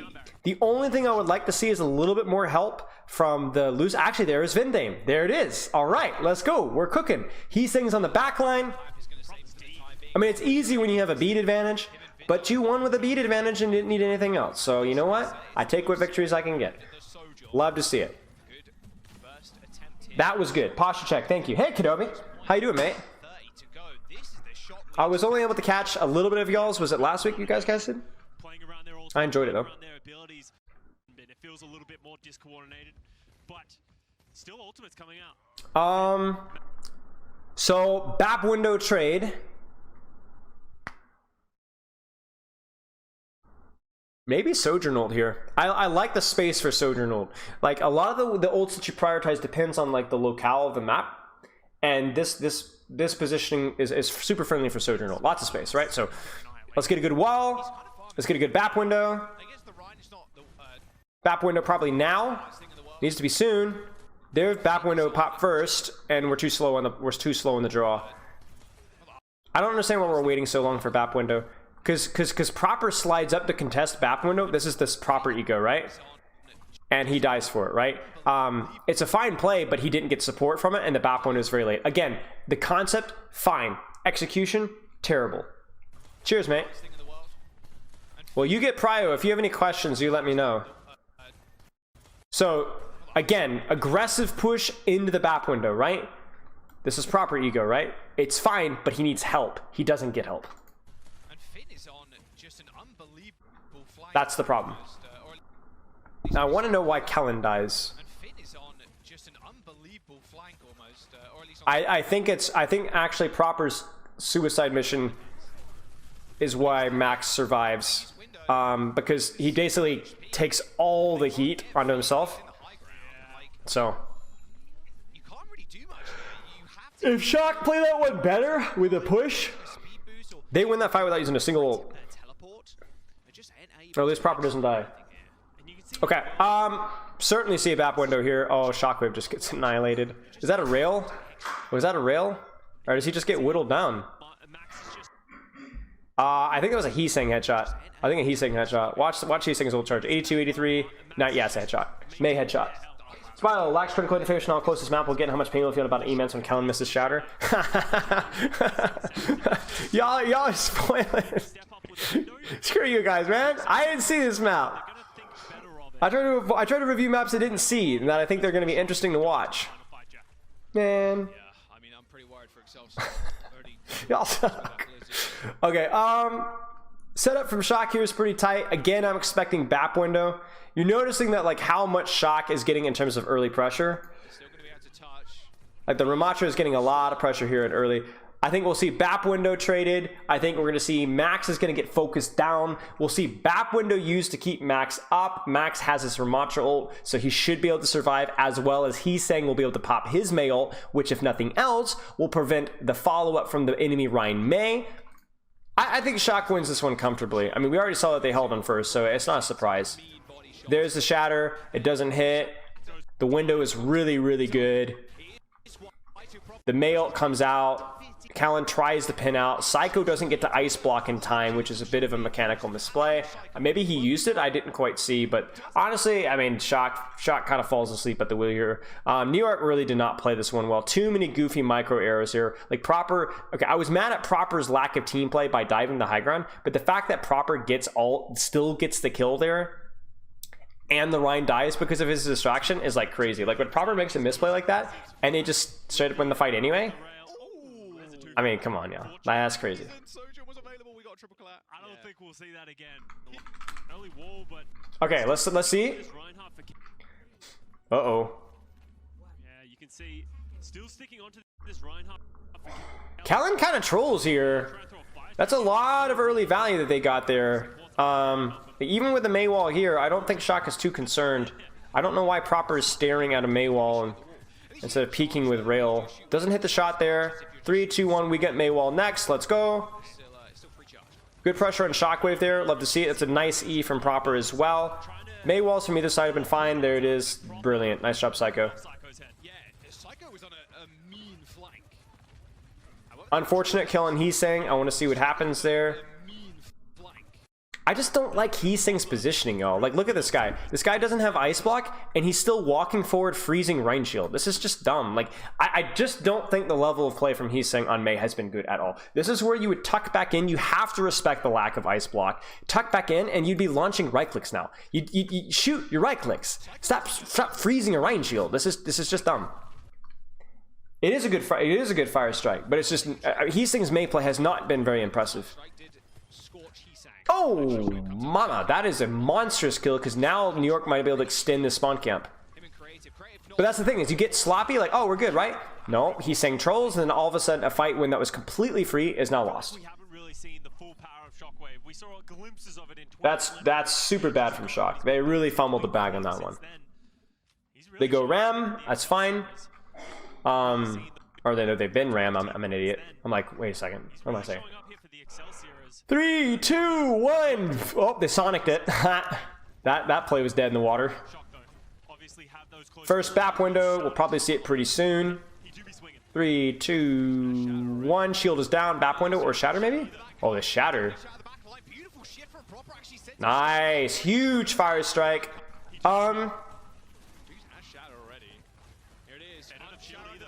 I mean, it's just a good mechanical play from Callan and not quite enough of a response from Finn. If Finn's able to jump over that or use Lamp on that, then New York just straight up dies. New York not necessarily dies, but they lose that trade really hard, even though they used an ultimate for it. It was telegraphed. They should have been able to respond to that better. And even though it was an ult, it still wastes 25 seconds, right? You take that all the day. There's the BAP. Wait, no, I swear I heard BAP window. No, I'm just silly. Okay, there's the dragon on the BAP window. That's really, really good for New York. Both windows are traded, but the dragon shuts down the one window. Heesang does build his ult fast, so where is my friend Heesang? Where is he? Okay, he's just standing there. He walks through the BAP window and throws it in. There's the blizzard. You gotta win multiple. Dragon through the windows doesn't do extra damage. All good. Psycho gets railed. The male was more zoning than anything else, it looks like. But yeah, the dragon doesn't work. I mean, I think losing, like being that far behind in terms of male, and then the Ramatra just goes right through the Ryan tank and just goes onto the back line. Is it hard without a replay code? Huh. Yes. It's quite difficult. will... New York really needs to try and get this May ult here. They're going to do this rotation out to clear top. They do this as well so they can take 3 fights. They need to drop, though. So they actually double back. That is interesting. So what you'd see is you go top and then you drop. And then it'd allow you to stop the cart early to play for 3 fights. But New York actually doubles back. But they don't actually... I think they might have been trying to catch somebody on rotation. Like they were probably trying to catch Finn on rotation, but Finn does not get baited. So what you do is you go top, you double back, you set up a horizontal or vertical wall, I guess, and then you cut down the isolated squishies. But that didn't work. It does now mean that we're now in 1-fight territory now. And then just the Yoinkies. Well, I guess I lied, because you know what? It did catch somebody. Look at Proper. Proper gets caught with his pants down. We've had lots of pantless Proper. Now, he should have just shift, though, right? Right? They're really slow to heal Proper. No, he's fine, though. Use your shift, sir. He eats a fire strike, and then he gets headshot. Wow, that's a mechanical misplay. You can't have mechanical misplays in this matchup, right? There's a lot less room for error with the way the ults work. You know, it's not like double sniper or sniper tracer where there's room for mechanical, you know, outplay. You know, once a team has like beat Blizzard advantage, it's a lot harder to kind of turn those fights, right? It's not quite as bad as a comp like Junker Queen Goats or something like that, but it is pretty bad. So it's a good play by New York. It's going to buy them some time. And now we're not quite in 1-fight territory, but we're getting close. Now I want to see a properly set up push here. 3, 2, 1, Sojournal. Surprised he didn't even use it here. He's going to try and charge his rail, I guess. Oh my goodness gracious. Where's Vindame? Shockwave and like, where is it, Shockwave? Where's Shockwave? Where is he? Why do I sound like Matthew McConaughey? Where's Shockwave? Is he over there in the far? Is he over there? No, is that May? Help! Is he here? Where? Is Shockwave? Does anybody know where Shockwave is? Oh, Shockwave's on the flank?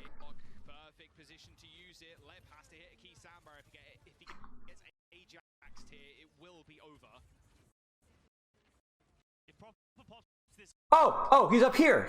He's up here. He literally flanks all the way around behind. He legit just hard flanks.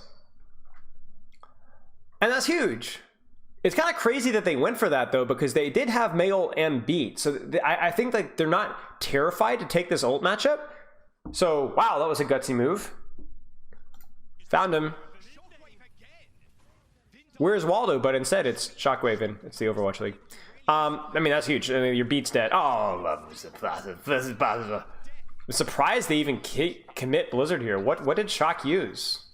I'm surprised they commit Blizzard, yo. I'm not gonna lie. That feels like a bit of a misplay from New York there. Yeah, see, he knows it too. He knows he messed up. He pops it so late too. Nobody's even low. I mean, it's kind of bad timing because they get the kill on Fillin as they push. But I think it could have been okay to just kind of chill there. Yeah. Yeah, he knows he's messed up. Surely they won't need a next fight. I mean, really, if you think about it, New York is still in a decent spot to win. We know that they lose, but they're still in a decent spot to win. It's going to be off of the Shatter. And I know that you guys said something about a whiff Shatter, but it had to have been bad. Because the Shatter is what shuts down the Ramatra ult. The Shatter is what sets up the kills in the Batiste. Alright, I'm ready, guys. Okay, so Shock has really a lot of mechanical misplays from Shock here. Really, both teams just trading mechanical misplays.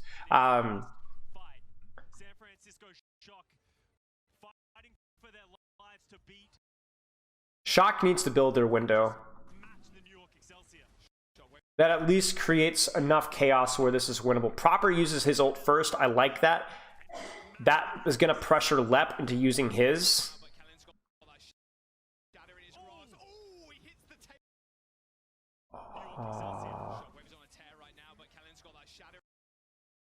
And you know what? I will give credit where credit is due. Max positioned this one well. Because even if he gets shattered here, he's behind a corner. And it's very lampable, /beatable, /wallable. pretty good. I like the opener with Sojourn ult.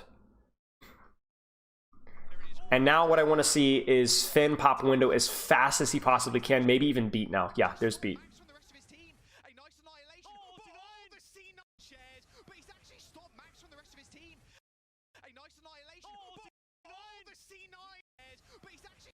Yo, watch this. Psycho tries to body block the follow-up to Ram and ends up getting body blocked by Shock, who are trying to help from being able to touch point. Oh, that is agony. Oh, that one hurts. I don't even... This is just miserable all around. Oh my days.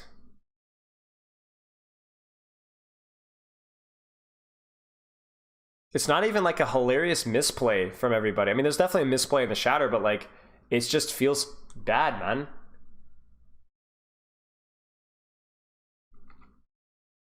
One of the Mei walls of all time? What are we referring to?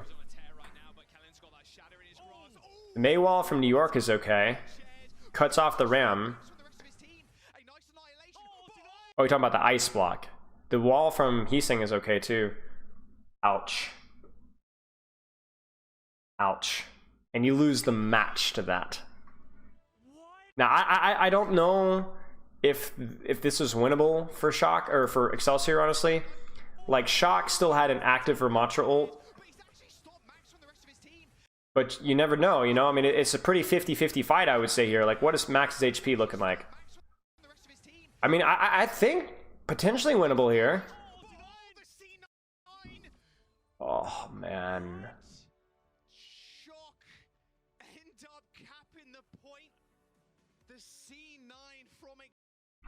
Ouchies. Oh, man. Yeah, it would have been close. Obviously, Psycho using block there is definitely an investment. But Max is really low HP underneath that beat.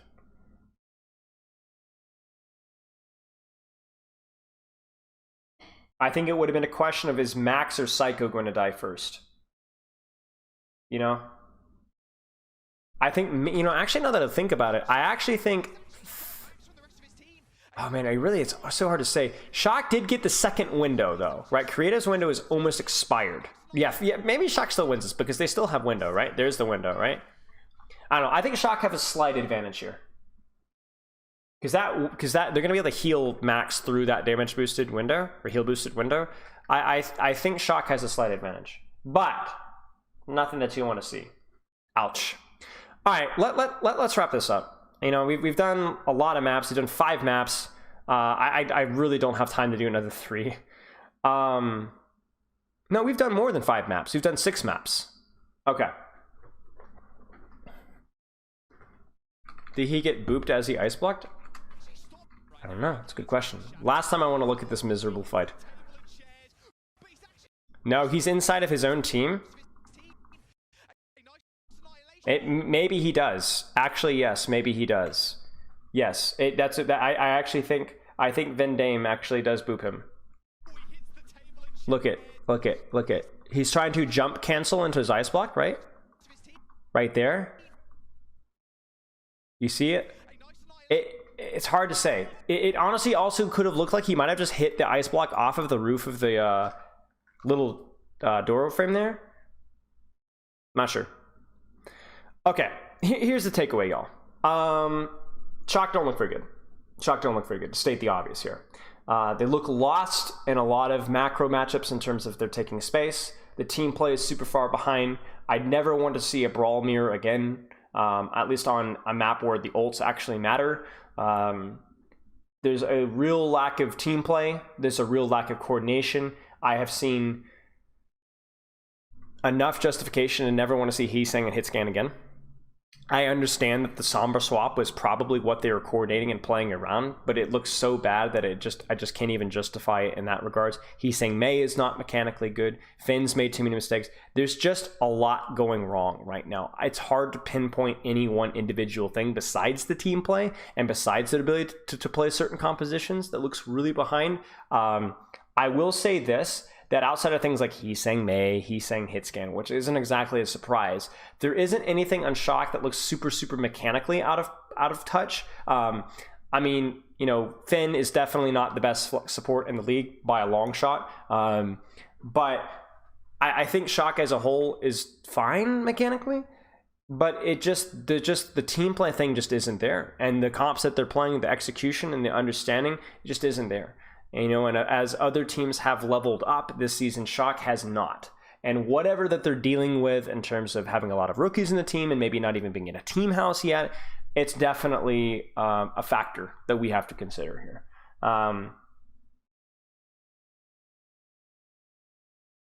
So it's tough. It's tough. It's some ugly Overwatch, to say the least.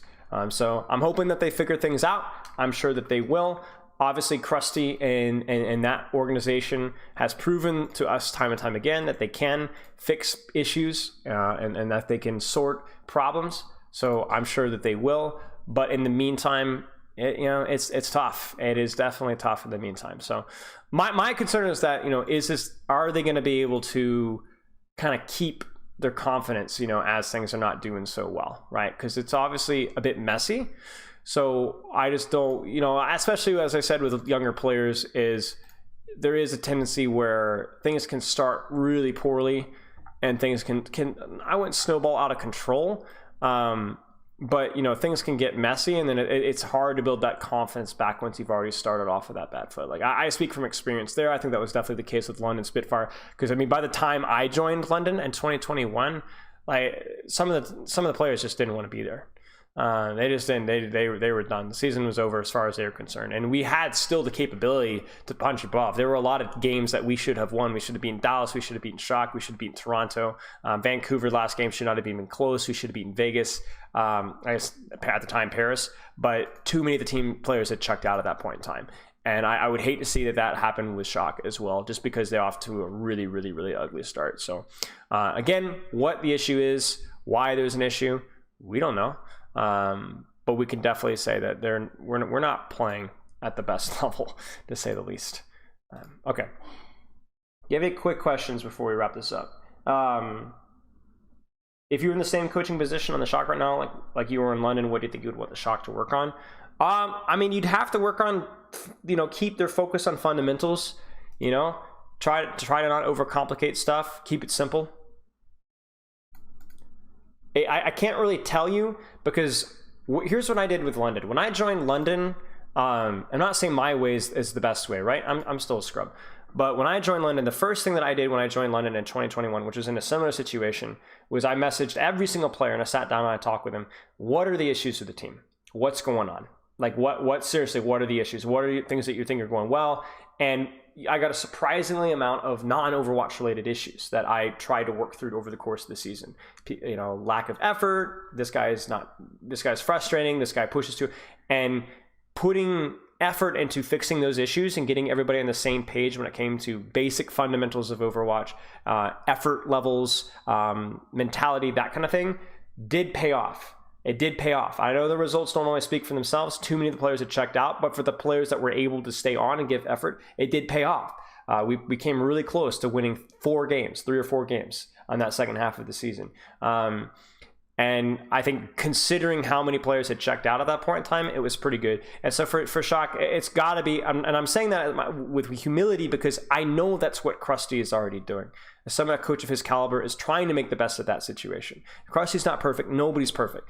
But I think like he is at least, that organization at least deserves the benefit of the doubt. If any organization deserves the benefit of the doubt, it's probably Shock. So I think that's just the respectful and fair thing to do, honestly. Good question, though. Any other questions, guys?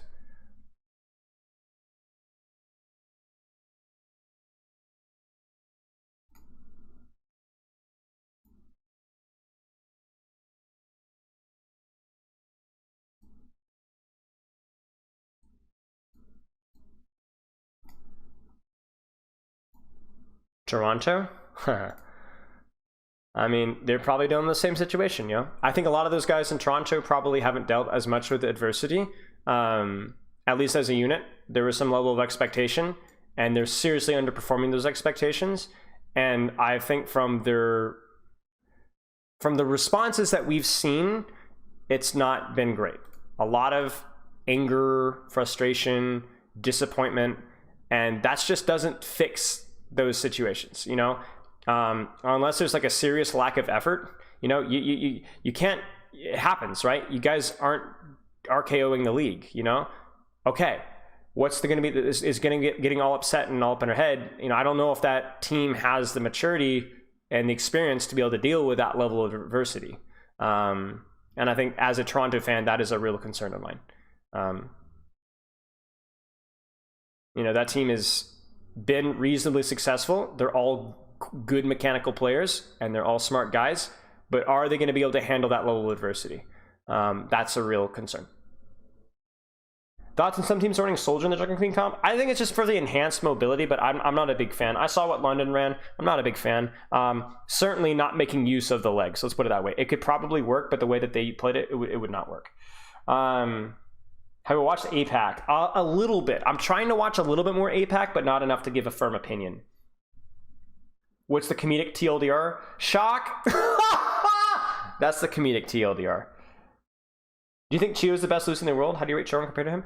Honestly, guys, the problem with like a lot of these POV questions is it would take dozens of hours of study of the replay viewer to come up with an answer that I'm comfortable giving.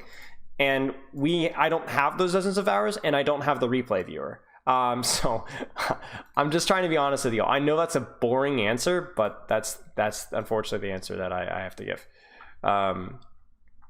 Maybe if we can get the replay viewer, maybe we can study POVs a little bit more. Now, I'm not saying that you can't give an opinion of a tank without looking at the replay viewer. Like, I can tell you right now, from what I have seen, Mag is one of the better tank players in APAC. I've really liked the Winston I've seen. I really like the Ball that I've seen. And I have not liked Belisaria's play as much, especially on non-Winston heroes. But for certain things like best Lucio, that's a lot harder to look at.